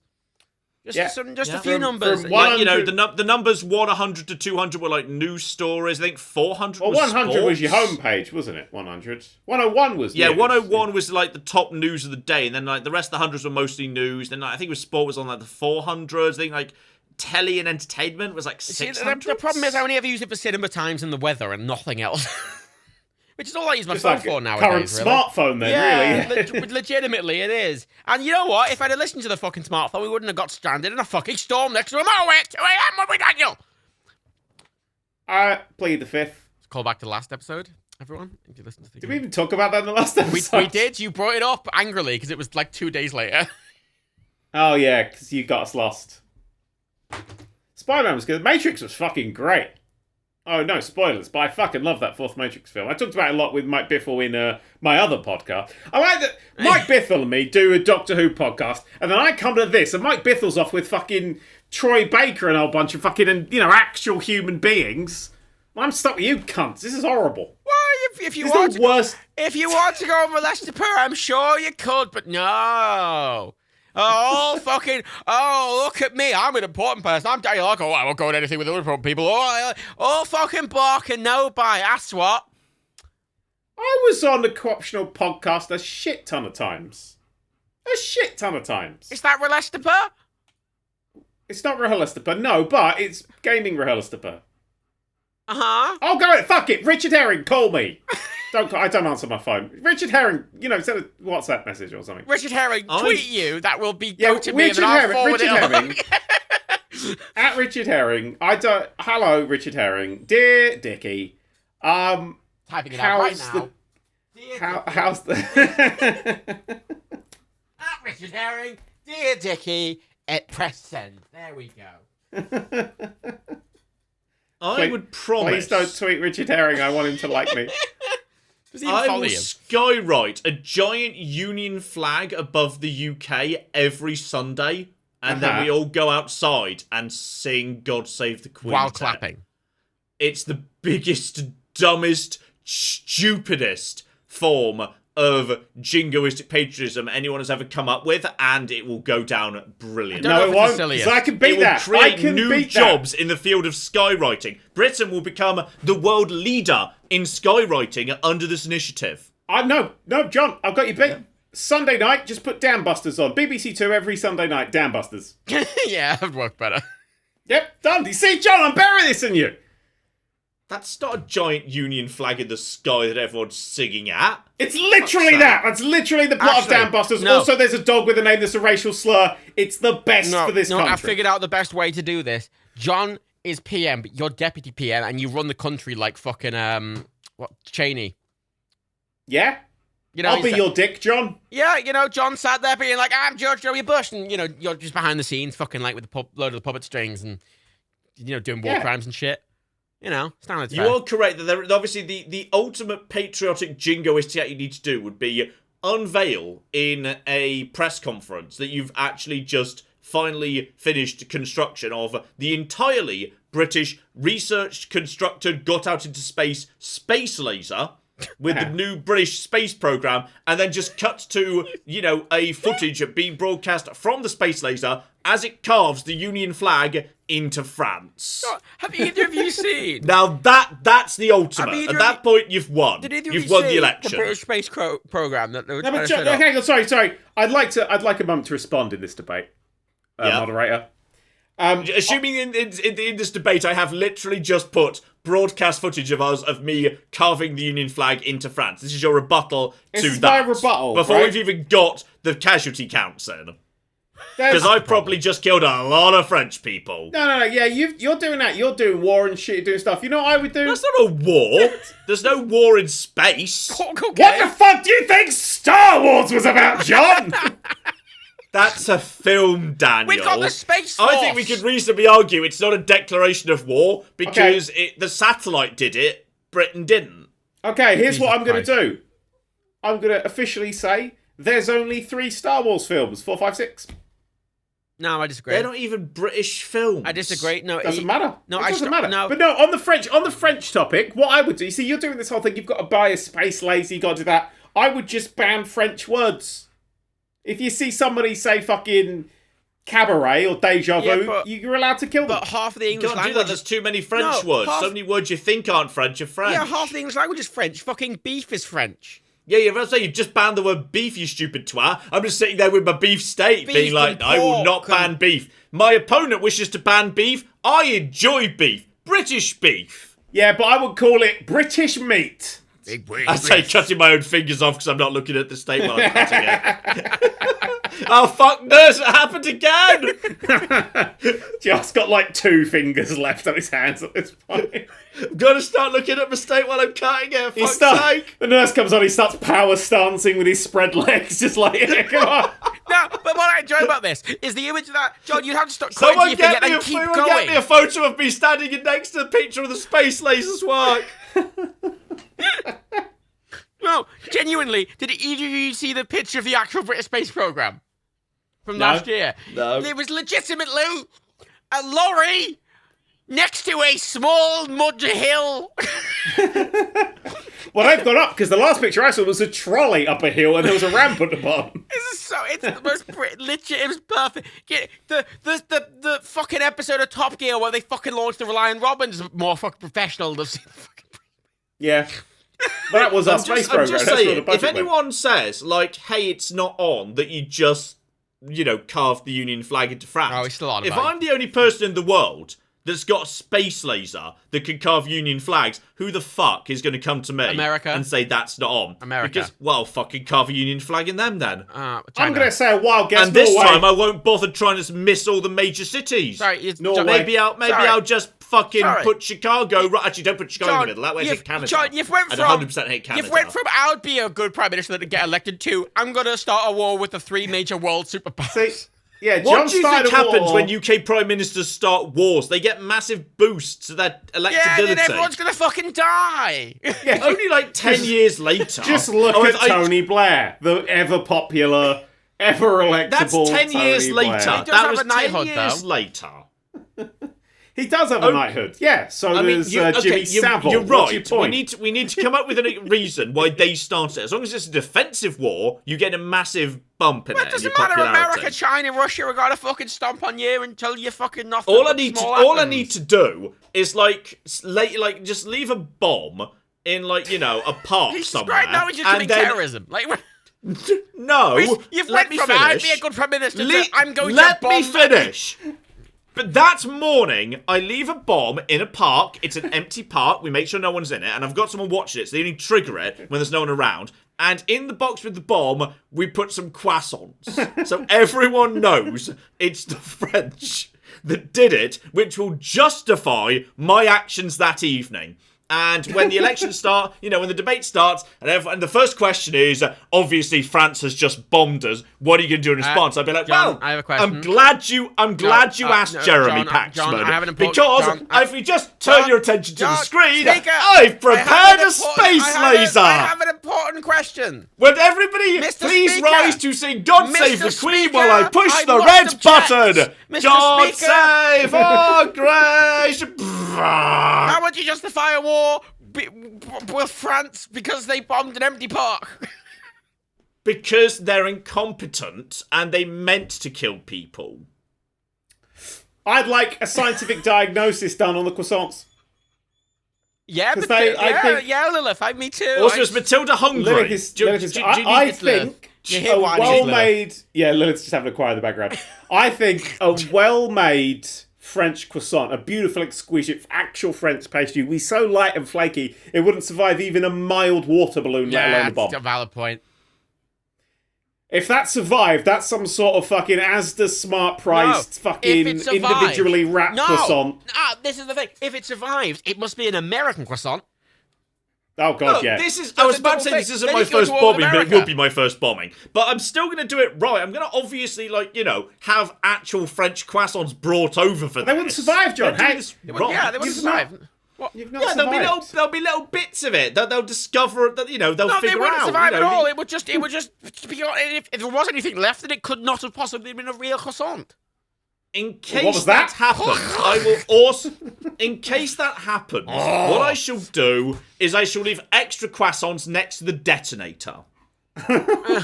What, you leave greasy fucking croissant fingers on the fucking lever? You know what would happen, John? I'll leave a croissant next to it, John, yes. You do that, and all the SAS are going to do is raid a Greg's, mate. You've not set this up properly at all. Obviously, there will be more setup than that. I'm simplifying. So John, I don't think there will be. I'm starting to think you sound like the devil on George W. Bush's shoulder. That's the level of intelligence I'm seeing at this point. Cheney! Now you're getting it! Shit, yeah. Oh, yeah, you're right. It's Dick Cheney. Here he is. Back again. John's gone quiet. Some more war crime. Legitimately, though, that plan, that would be a good way to go to war with America, because then it looks like it's French, but then you realise it's America, and you're like, oh shit, they were trying to make us think it was France, and then you go with war with America. You know what would actually happen, of course, if this was the British space laser is, I get the screen up and say, if you're turning attention to the screen, I should now push the red button, which I then push and nothing happens. There's a faint whirring noise, then a slightly ominous creak, then something cracks, and then the screen cuts out, and be like, okay, so we're gonna need... What was supposed to happen was my space laser was supposed to carve the Union flag into France. Now, obviously... my new policy is we're going to fund the British space program better. We've just seen some excellent evidence it's not funded well enough. I think we should have one more closing promise and then Matt votes for who's PM. That seems like a fair system. This is fair. Okay, yeah. Would you like to go first or second, John? I'm happy to go first. Go first then, go for it. I am going to make every leisure centre and similarly public-owned facility in the UK, like a leisure centre, free to everyone forever. Because it is in the public good that people can exercise as much as they want without having to pay, and we shouldn't exclude people based on their income from being able to exercise in good quality facilities. And if that means they're oversubscribed, we will build more leisure centres because it is in the public good for people to exercise regularly and for free. John, you're just describing the lifestyles in Liverpool. The what? Lifestyles. The council of a gym. What's a Liverpool, you fucking filthy little pleb in the front row? You not watched Doctor Who, John? It's all about Liverpool these days. Only about Liverpool, I mean. John's fucking Elon Musk and he's invented a thing that already exists. John's decided to invent a thing that already exists and massively crowd out all the leisure centres in the world. More leisure centres, more gyms, more outdoor gyms, more exercise facilities for everybody. Exactly what's in Liverpool. Okay, yep, you go, Daniel. Yeah, we don't have that outside of fucking Liverpool. Well, that's your problem, isn't it? Yeah, go on, Daniel. What I would do, very simple. One, it's a two-part system. One, ban any shows that involve vague celebrities singing or dancing on Saturdays. Mm-hmm. And 2... You've just lost like 14 million voters, you stupid twat. No, listen, because part 2 is where this happens. Right? Part 2 is the shit about this, right? Number 2, bring back Saturday night game shows. And they have to be quite cheaply made. They have to be quite crap. They can't have actual celebrities. They have to just be normal people. I just want Saturday night game shows to come back. Good shit, not just reboot. I want like new ideas. Things that feel like your Big Breaks and your Crystal Mazes and your Gladiators. In fact, bring back Gladiators. That'd be literally absolutely never fine. went away. Fucking Michael McIntyre does one right now. No, he doesn't know, because it's all shiny and shit. I want something that looks like it was made... Look, Robot Wars, when it came back, it was better robots, but there wasn't anything that was made for £2.50 by a child. And I don't think it's Robot Wars unless a child gets their robot absolutely destroys and starts crying. He's got a point, John. And I want to bring that... I want to bring the Great British Game Show back. And also move Only Connect to BBC One. Thank you. Daniel's elected as Prime Minister. There we go. Yeah! Fucking bullshit. This is why the Irish don't get to vote. They do. They do get to... We actually have... They do, John. Fun fact, we actually have complete freedom of movement in the UK and freedom to live and work here as long as we want. I've just been elected PM. I'm going to use the space laser to steal every potato your country has. Wow. Wow, you This just restarting it, are you? Actually, what I really like is, just in case I ever do want to run for PM against you, I'm just going to save this podcast and replay it. And I've established, right, if I ever decide to run for public office, I just won't be able to because I've said everything ever. Everything. Yeah, said everything All the ever. words. Shit. You've said some naughty stuff. You know what? I have. Because many times I've read things that I've banned people for. Oh, wow. To moderators in moderator interviews. And I'm almost pretty confident they're probably somewhere out there, those recordings. I'm pretty sure that you tried to come over for Josh Whedon this past week as well. Yeah, that was the thing, wasn't it? Sure. Josh Whedon, he put that thing out and you were like, oh, I'm going to cover him. Yeah, you have done everything, haven't you? Yeah. I haven't followed this. You were the one that commissioned that Noel Clarke documentary about Noel Clarke that Channel 4's doing. Sorry, what happened with Josh Whedon this week? Because I saw something I didn't know what. Oh, he did a whole big piece about himself, about how he had a really horrible childhood that he's not going to explain, although wasn't taught how to swim, and that he is actually...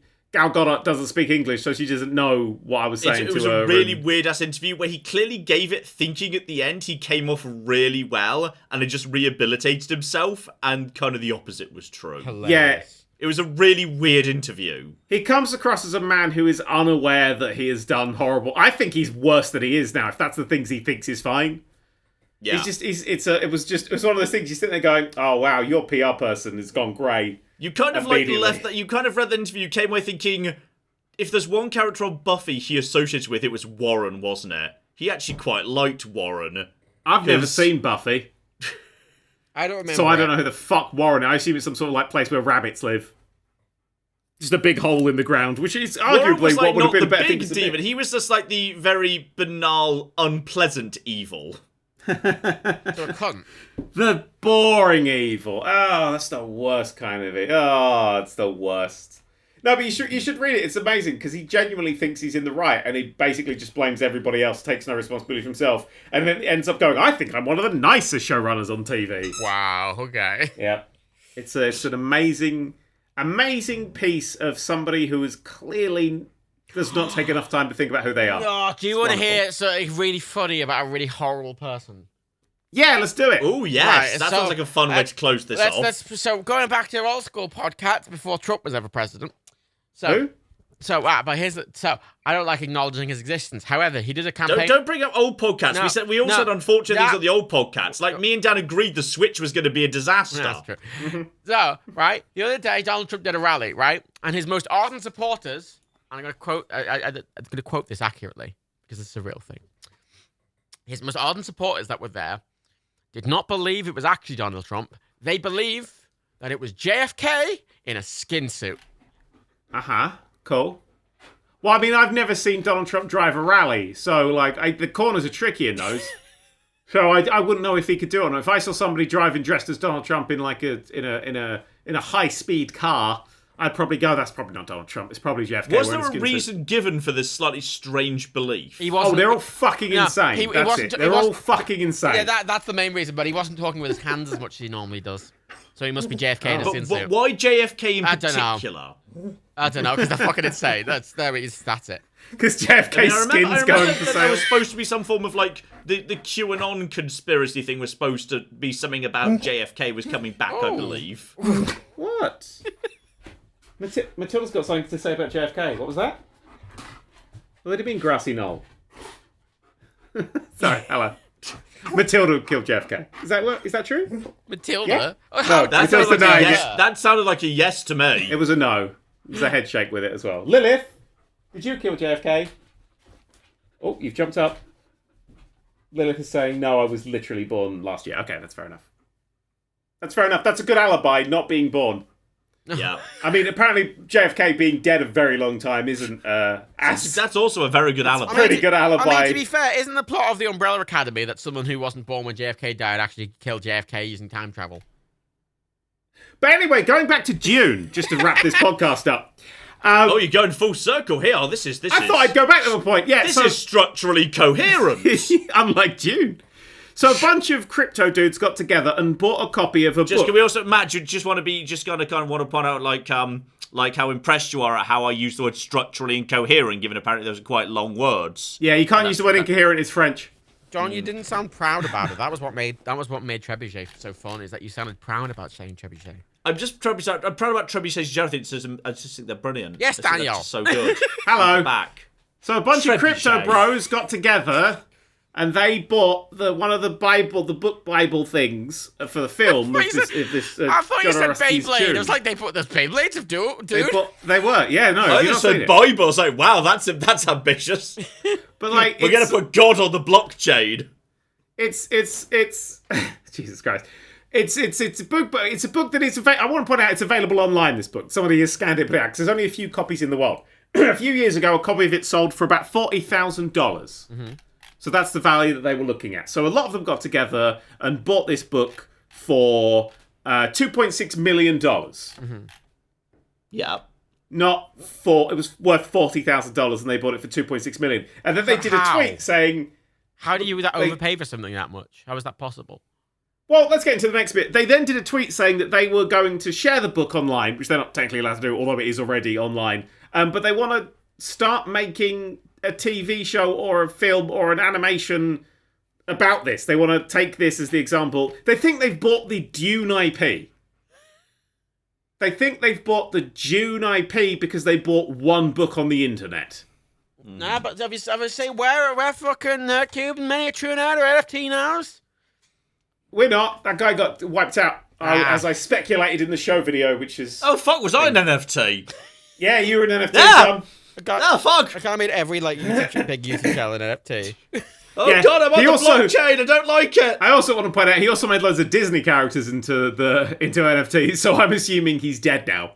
It's just his cold, lifeless body sitting in a chair and someone's just walking away in the darkness, carrying a knife, going, you know, he's absolutely... That was a good Mickey Mouse. Thank you. Yep. That was very good. If you want to get annoyed about the blockchain, you got to get annoyed at Daniel, because Daniel, earlier this week, owned NFTs, didn't you, Daniel? I did. I did. By accident. I just went to a bakery. I was trying to buy a croissant, but it turned out they were selling NFT croissants. Just pictures of croissants. Just hand me a receipt and kick me out. I don't actually get the croissant at all. Oh, Jesus Christ. I get to stand outside and watch someone else eat it. I can't wait for the pyramid scheme that is NFTs to collapse, so I don't have to think about them anymore. So funny. Did you read that New Year's letter from the Square Enix president? Yes, that was hilarious. That was not hilarious, John. It made me Games for fun need to be abolished, damn it. He specifies, he's like, we know the majority of players currently, and then in quotes, play for fun. We need to get rid of that. We need to get rid of that. Gotta get rid of that. Less playing for fun, more playing to for fun, earn. Cunts. We want to play to earn. Like there's Axie Legends, which is a game, I'm going to say it now, is definitely a pyramid scheme. It's definitely a pyramid scheme. It's definitely a pyramid scheme. It just is the definition of one, because there's you have to pay like $600 to play this game with a chance of making money. So as soon as it goes mainstream, loads of people start pouring money into it, then it's just going to dry up, and then loads of people are going to lose money, which is exactly how multi-level shit works. Yeah, it's a scam. Yeah, obviously. It's just all these it's scammers. Because people used to try to hide things with pyramid schemes. Now instead they're saying they're basically saying, yeah, but you can get into the pyramid scheme early enough. It's the Michael Scott fucking this thing. This is a pyramid scheme, but you might be able to get in early enough, so it's good. Yeah, that's literally their argument. They fucking acknowledge it. They go, yeah, it'll collapse when, there's no more new people coming in. I've had multiple people say to me, like, oh, well, it's not a scam because I've actually made money through it. It's like, yes, one person making money does not mean it's not a scam. One person making money is, in fact, pretty much a very good indicator it is a scam. Yeah. Lots of scams have one person making a lot of money. For it to be, the whole reason it's a scam is because for one person to make that money, lots and lots and lots and lots and lots of people have to lose a lot of money. Yeah. I do always love look these at arguments. who's keen to adopt a new thing, because if you've just invented a thing, and Ubisoft says, oh, that looks like a good idea, and Peter Molyneux says, I agree, that does look like a good idea, like, a red alarm should be going off immediately. It's like, wait, EA, Ubisoft, and Peter Molyneux are all in on this? Did either of you see that fucking NFT? Did you see this in that metaverse tweet from yesterday? The really terrible rage. Yeah, there's the fucking NFT. Oh, they're launching a new NFT. And there's just like a load of sad people in Second Life stood around. They didn't even have dancing animations. Fortnite has dancing animations. It looked so sad. I love that Zuckerberg has basically took PlayStation Home, made it less appealing looking, and gone, I've invented the metaverse. Well done. It's Musk. He's made trains. It's the whole they've all Musk's made trains. Fucking Zuckerberg's invented Second Life. We just need to attach a whole bunch of VR headsets together in a line and put them on rails. It's a whole bunch of people that have one massive success, or maybe one success, or they've earned money earlier through a thing, and then they go, I'm a genius. Yeah. And no one can explain that they got lucky. I was tweeting about exactly this the other day. Yeah.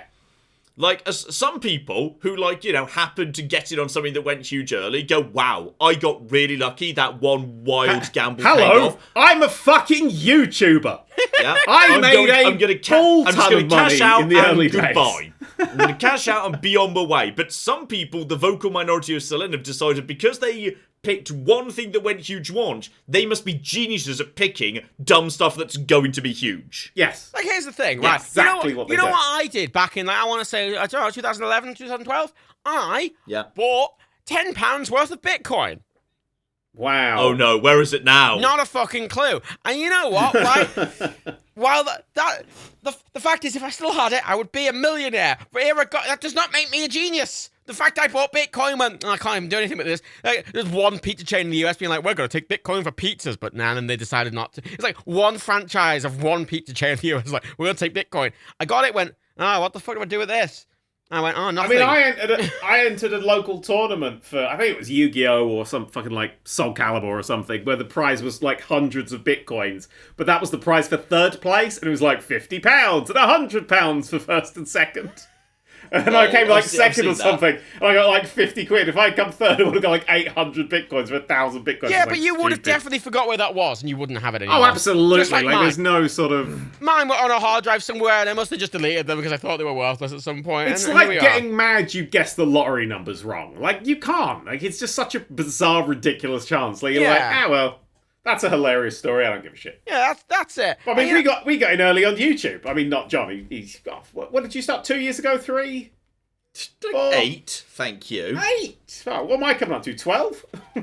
12 years? 11. I distinctly remember, when I was starting YouTube, if you went to little forums for young, little YouTubers who were just starting up, 100% there would be a huge consensus over YouTube saturated. People who start now are never going to make it. Not going to happen. It's not going to. And that was 8 years ago. People keep saying that, and I disagree strongly. People keep saying it every time. That era, though, saturated. I ran the no front one's going to page. make it anymore. Oh yeah, you did. I ran the front page. I had a video on that front page every fucking day because I worked out what the algorithm was. And you made £60 trillion. Good. On our best day, the company brought in, on our best month, we brought in $60,000 in a month. Yeah, and we've been living off it ever since. Yeah, we literally have. We literally ran out with Rebecca's prints. For those of you on Patreon, Rebecca sells our prints on the on Patreon have literally saved the company. I'm not going to say it. No, I just need to point out something that's really funny to me. If you look at our YouTube graph or earnings graph, it has such a ludicrous high, but also such a ludicrous low that it can't properly fit on any web page. because there's one point where it's earning 50 grand, but then I think now what it's earning, there we go. Our revenue from the past month was £600. Wow, we've literally 100 times less value for the same amount of stuff. Well, less. You're going to have to sell the private jet soon, Dan. I'm sorry. You're oh, just no. Have to accept it. I'm going to have to sell the car I can't afford and don't own. Look, would it be enough if you only had enough gold-plated, jacuzzis for you and Rebecca each, just one each? Would that be enough? I think get rid of the others. I mean, we did start this by going, I bought Matt a PS5, but I had that money saved up. It was going to be Matt's Christmas present, but I struggled to get hold of one. Because I have the innate gift of I buy PlayStations for people. Because I actually can do it. I'm feeling even more hurt you've not got me one of this. I know, but people give me money for it and stuff. But I know, I bought, I think, 8 now. Just because I know how to buy them. Sorry, how far down this fucking list am I? No, if you want me to get you a PS5, hand me 500 quid and I'll get it done for you, mate. That's not handing someone a PS5. No, I didn't hand Matt a fucking PS5. That's just being a fucking scalper. I did buy Matt's one. You're not doing anyone a favour by being a scalper. Yeah, but I'm your favourite, Daniel. Out of all the PlayStations I've bought, I think 6 of them I didn't actually pay for with my money. They were just people were like, please honestly, get me a PS5. Matt, I'd be offended that apparently you were number 8 on the list to receive a PS5. To be fair. If I was coming up with a list of people who I was going to give a fair, PS5 to, you would be higher than number 8, The amount of times Daniel's messaged me over the past year being like, at this time, at this date, on this random website in fucking 7 billion times, if you go to this exact fucking subdomain, right, and you click, and you move your mouse back and forth 3 times, you'll get a PS5. But you have to do it at 3. And it works. It does, literally. You have to do it at 3:31 a.m. and at precisely 20 seconds after it. And several times. This does sound like Dan is like a Sony witch. Would you like to know a fun fact about Matt's PlayStation 5? I was nude when I bought it. Oh. I got the alert. I woke up early in the morning, sort of 3 in the morning, and I was about to go to the bathroom. My phone was flashing. I was like, "There's one." See, this is the thing. The amount of times you messaged me about them, and my reaction was very much constantly, "Oh my god, I don't want to get up at 3 a.m. and faff around." Yeah. But I want someone to play Battlefield 2042 with before the whole fucking thing collapses. £70! It's £70! It's so good. I bought the season pass and everything for it. I'm in. I'm gonna fucking play that game. I can get it on the fucking PC for fucking nothing, mate. It's £70 on the PlayStation. Yeah, but on the PC, you have to play with PC people. Because I had crossplay on for the first 5 minutes, and I was like, if I turn crossplay off and I'm just with PlayStation people, do all those horrible messages go away? Oh, they do. Oh, good. But here's the problem, Daniel. On the PS5, you know what I can't do? Aim. Uh-huh. I can't aim. Well, I couldn't either, and I'm getting good at it. All right. Just practice. It's actually. If you're in a world where nobody can aim, often there's a bit of auto aim or slightly generous hitboxes to compensate. Oh, there is if you turn off crossplay, you get a little bit of auto aim. Yeah. It's not a huge amount. You get a little. It's the most common thing. Yeah. Yeah. But I've really learned how to play that game on controller now. Oh my god! Wow. So I just opened it on Steam just to see how much it was, and I just saw that all reviews mostly negative. Because Battlefield cons are it's not. It's a fun, silly game. It's so fun. I played a few rounds just against AI because I was just trying to get my control scheme set up and everything, so I was just doing it against AI. Yeah. And it's just batshit. The AI is only 64 players. Yeah, that's the thing. So I'm only playing with 64 players, and I'm just, and the whole thing is what are you doing? It's I don't know, just throw shit, and I'm all right. We should play that tonight. Lilith, you all right? I think Rebecca's gone out to do a little bit of shopping, and Lilith is shitting herself. Bless her. I will say, actually, games-wise, in stark contrast to Battlefield 2042 being £70 on the PlayStation, just some exciting Game Pass releases today. We should acknowledge the Game Pass releases. Oh shit! Game news. Game Pass releases. The What? I just woke up. We're doing game news. The entire. Can I just say something? Mm-hmm. Game Pass just does not work on my computer, and I had to get rid of it. I thought if you got it fixed. No, I just stopped getting Game Pass. Oh, you said you stopped getting Game Pass, and then you said a day later, they fixed it, and apparently they had fixed it, but I was like, okay, because no, they haven't fixed it. They're moving it to actually be proper files and stuff. Okay, so Dan, shut up. Was that Hitman news I was hearing coming out there, Matt? Today on Game Pass, The entire Hitman trilogy, including the Hitman VR. Holy shit! Hitman news! It's back! It's on Game Pass. Also... Whoa, stop. Is Hitman VR out on Steam? Yes. Yeah, apparently it's shit. They were rushing a hotfix out today. Apparently it's I'll leave it a bit then. The other things that came out on Game Pass today, Outer Wilds. Good game. The Mass Effect Legendary Edition. And most importantly of all... Hundreds of hours. Nobody saves the world. Most importantly of all, Paparazzi. Nobody saves the world. Is that on Game Pass? Yeah, Paparazzi just came out. That's the most important release of the day. Is Paparazzi? No, but is nobody saves the world on Game Pass? What the fuck is that? It's the best game to come out this year so far. It's fucking incredible. Nobody's talking about it. I got saying code. I wasn't impressed. What? You weren't impressed? I'm playing the shit out of that game. It is on Game Pass. It is on Game Pass. If you got Game Pass, or if you just want to actually spend money, buy Nobody Saves the World. It's the next game from Drinkbox, then what made Guacamelee. I will say, and that cool blob game. At this point, several of our previous games of the year are on Game Pass. Yes, good. It's a good deal, but it just doesn't fucking work on my computer. My game of the year last year was Guitari Good Times. That's on Game Pass. Your game of the year was Ratchet and Clank. That was PlayStation 5. Psychonauts 2. That's obviously a Game Pass game. Outer Wilds the year before on Game Pass now. John, Psychonauts 2 has got the big green tick on Steam now saying it'll work as if it was native on the Steam Deck. Shit, I might have a Steam Deck by the time the next one of these comes out. You might have a Steam Deck by the time this one goes public. Nobody fucking... No, I won't. No, fucking love to, but no. Nobody Saves the World is an ARPG like Diablo, but not shit, where the classes are legitimately the best thing. And you switch between them on the fly, and it's silly. It's made by people who make Guacamelee, so it's very funny, it's very silly. And the classes are stuff like an egg. You've got like a knight, but you've also got like a zombie or a horse. You can play as a horse. But also, when you level up these characters by doing special silly little quests for them, you then get new abilities. But those abilities, which are like themed around that character, can be used on any other class. So you can have an egg that fires a bow and arrow. You can have a fucking... There's a stage magician. One of the classes is stage magician, and this is set in a world where magic is real. Why is there a stage magician in a world where magic is real? Yeah, that came out today on Game Pass. Yeah, it's so good. Yeah, it came out 2 or 3 days ago. When you listen to this, about 4 or 5 days ago. On the old everything else. I totally recommend it. Me and Rebecca are having a blast playing that co-op. The day we recorded this Game Pass, Paparazzi came out, Nobody Saved the World came out, the entire Hitman trilogy, apparently a Danganronpa game, Spelunky 2, Mass Effect Legendary Edition, Outer Wilds, and yeah, it's a good set of games that came out today. That's a damn fun. I've always said Game Pass is damn good value, but my thing is, if Activision buys up all the games, if Microsoft buy up all the games, then they're going to just keep putting the price up.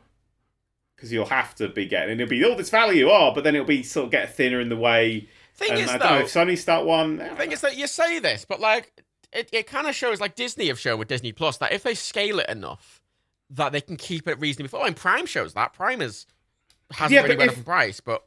If with Disney Plus you don't give a fuck about Marvel or Star Wars, there's very little content on there for you. That's the thing. It's not value for money. It's got all the Fox shows. Then it's more for if you've got kids. It's got every. But like for new stuff to watch. Yeah, no, this is true. Yeah, no, I appreciate that. That's true. All the money is going. I'm not complaining. Fucking Moonlight looks rad. I loved Hawkeye. Encanto. That is the fucking best Disney film I've seen in years. I watched it again and I liked it more when I watched it properly. Lilith, come here. I think it is like legitimately my favorite Disney film. I don't think that highly of it, but I do think it's a good film. I do think that highly of it. Also, I don't like that that's Rosa Diaz. I've heard Rosa Diaz's real voice. I don't like it. Why? Weird. It's terrifying. But you know the weirdest I'm so used to it being Rosa Diaz. We Don't Talk About Bruno is now the highest selling Disney song ever. It's beaten Let It Go. That's not even the best song in the film. No, but it's the most popular one. We Don't Talk About Bruno. Shit, because it's been translated in basically every language as well, so you can just hear that in any language. That's a really good film. I really recommend it. Lin-Manuel Miranda is a very good songwriter, as evidenced by that and Moana and Hamilton and In the Heights.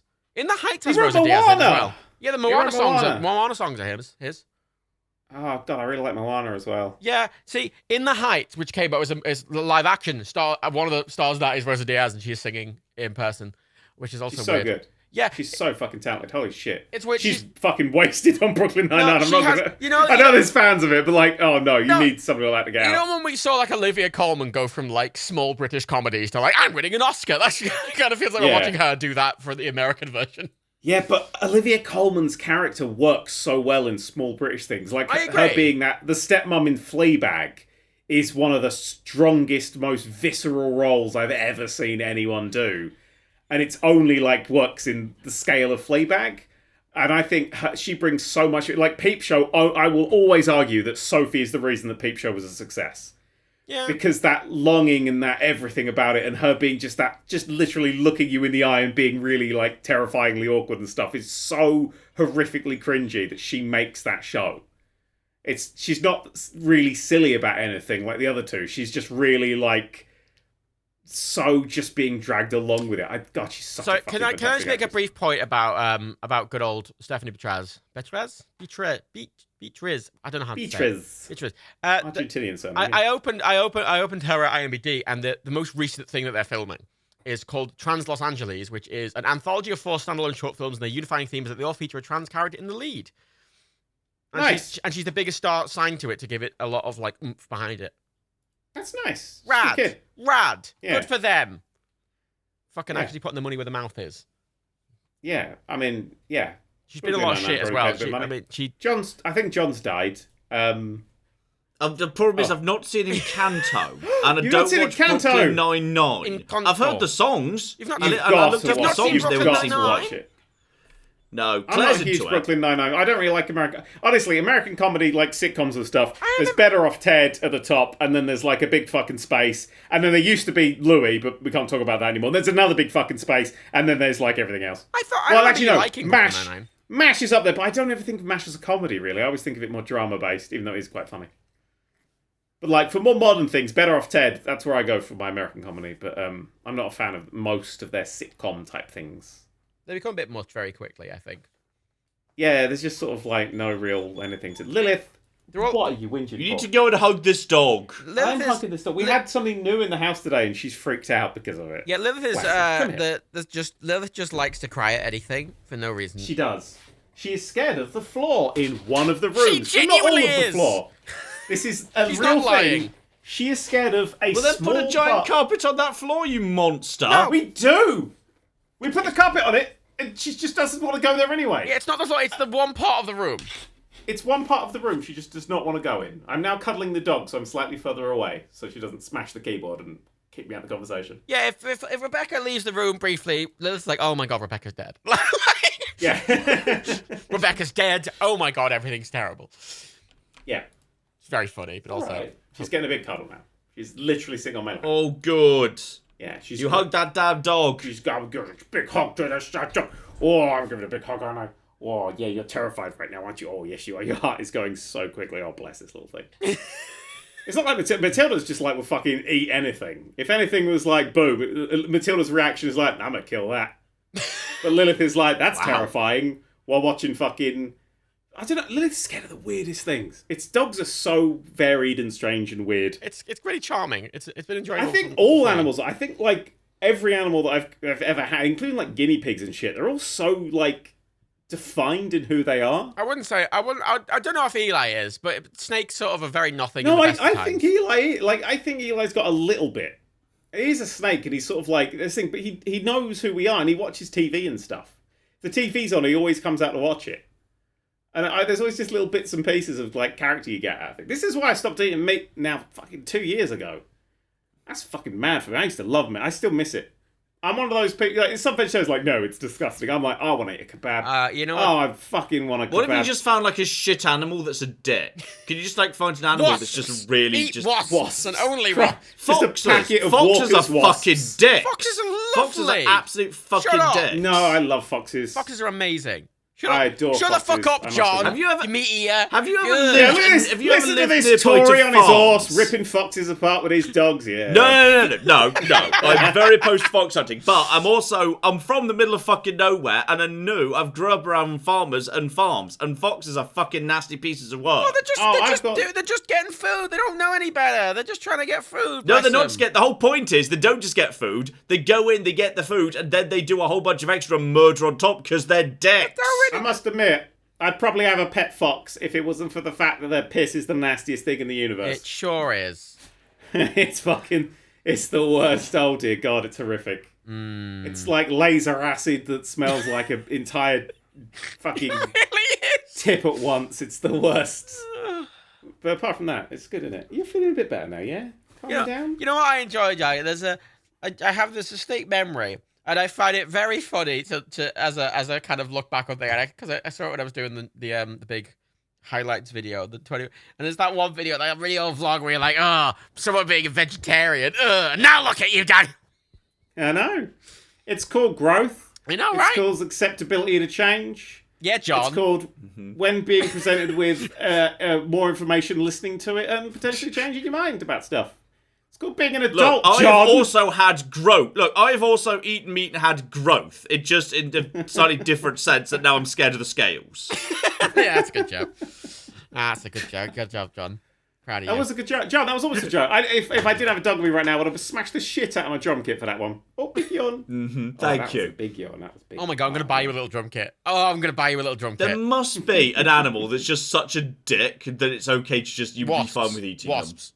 I think, you know what? I'd probably eat butterflies. What? Fuck butterflies, man. Not much meat on them, though, is there? You ever been in one of those like butterfly enclosures? It's like fucking hell. It's like just like random things going, oh, I don't know what I'm doing. It's fucking, they're the worst creature. Oh, what about locusts? There's always way too many fucking locusts and it's a problem. What the fuck are you in the fucking Bible? What do you mean there's too many locusts? Oh, John, don't forget, locusts. Don't forget, it's a Friday, you've got to paint the lamb's blood on your door. Just so, you won't have your firstborn killed. What the? Yes, there's too many locusts. What the fuck are you talking about? Sorry, do you think that locusts don't exist as a swarm that's a problem anymore just because they don't happen in your country? No, we're just taking the piss that you're so old that you actually live in the plagues of Egypt. I literally, just out of interest, searched locusts on Google, went to the news tab, and 16 hours ago, there is currently a plague of locusts in Australia. Is it raining frogs there at all? No, it's grasshoppers and locusts. Oh, the locusts and the plagues coming back. There are genuine locust swarms where there's far too many fucking locusts all the time. Yeah. It's just a thing. Yeah, they probably added that one on to the plague list. Just massive swarms of mice in Australia. So maybe you could eat locusts and mice. No. What? Why would you want to eat mice? They're cute. Because there's too fucking many of them. Mice are lovely. About a year ago now. Remember Bob? I caught a mouse called Bob and I let him go. It was really nice. Although, I must admit, in my freezer currently are 24 mouse corpses whole with the fluff on still that weigh about 26 grams each. Thanks, Eli. Now you see, now Dan's the Tory right there. He's coming up here in public saying, I'm very much in favour of mice, but then you look in his freezer, 24 dead mouse corpses. Tory. Fucking Tory behaviour right there. I said I was on a mouse lockdown. I didn't know they were in there. No one warned me. I didn't know that mice were animals. Well, I mean, that's the thing, is if you look after animals, you've got to accept the fact that, you know, these ones eat meat. When people are like, my dog's vegan, and they just pan over to a dog that's clearly on death's door, just like coughing up fucking dust and shit, and you're like, oh no. Yeah. Oh no, you poor little thing. Yeah. Especially with cats, because they're carnivores. Like, dogs are at least omnivores. Cats are... Yeah, but I don't have to eat meat. No. I don't need... Do I need to eat meat, Lilith? No, what's another big yawn? You're really getting bored of this podcast, aren't you? Oh, she's fallen asleep on me now, so that's good. That's a good thing. I think we should wrap this up soon. We've been going for 2 hours, and I want to go and eat food. Yeah. There are so many locust plagues in the world my God, right now. he's back again about the fucking locusts. 2 weeks ago, they fucked over South Africa. They're in West Queensland is this another right flying now. thing that John Scared's going to attack his house? They caused $1.3 billion worth of damage just in the last year. Well, you couldn't buy fucking a fraction of Activision Blizzard for that. Why do you give a shit? Bobby Kotick done that much damage in a day. Just go to South Africa and eat some locusts. Not only will you get some meat, you'll be doing them a favour. Yeah, but what about the travel? Well, I've got an idea. We use these trains with wheels in that we run in, right? And then... Look, you just need to get you and 15 other clowns in one car and we're golden. Oh no, what we do, right, is we fill the train full of locusts. And then at the back, put something that preys on locusts, so all the locusts fly to the front and push against the front, and then the train goes. Science. Genius. Science right there. And on that bombshell, I think it's time to wrap this up for everybody's sanity. We've been 3 clowns. Goodbye. That's not enough clowns for a car.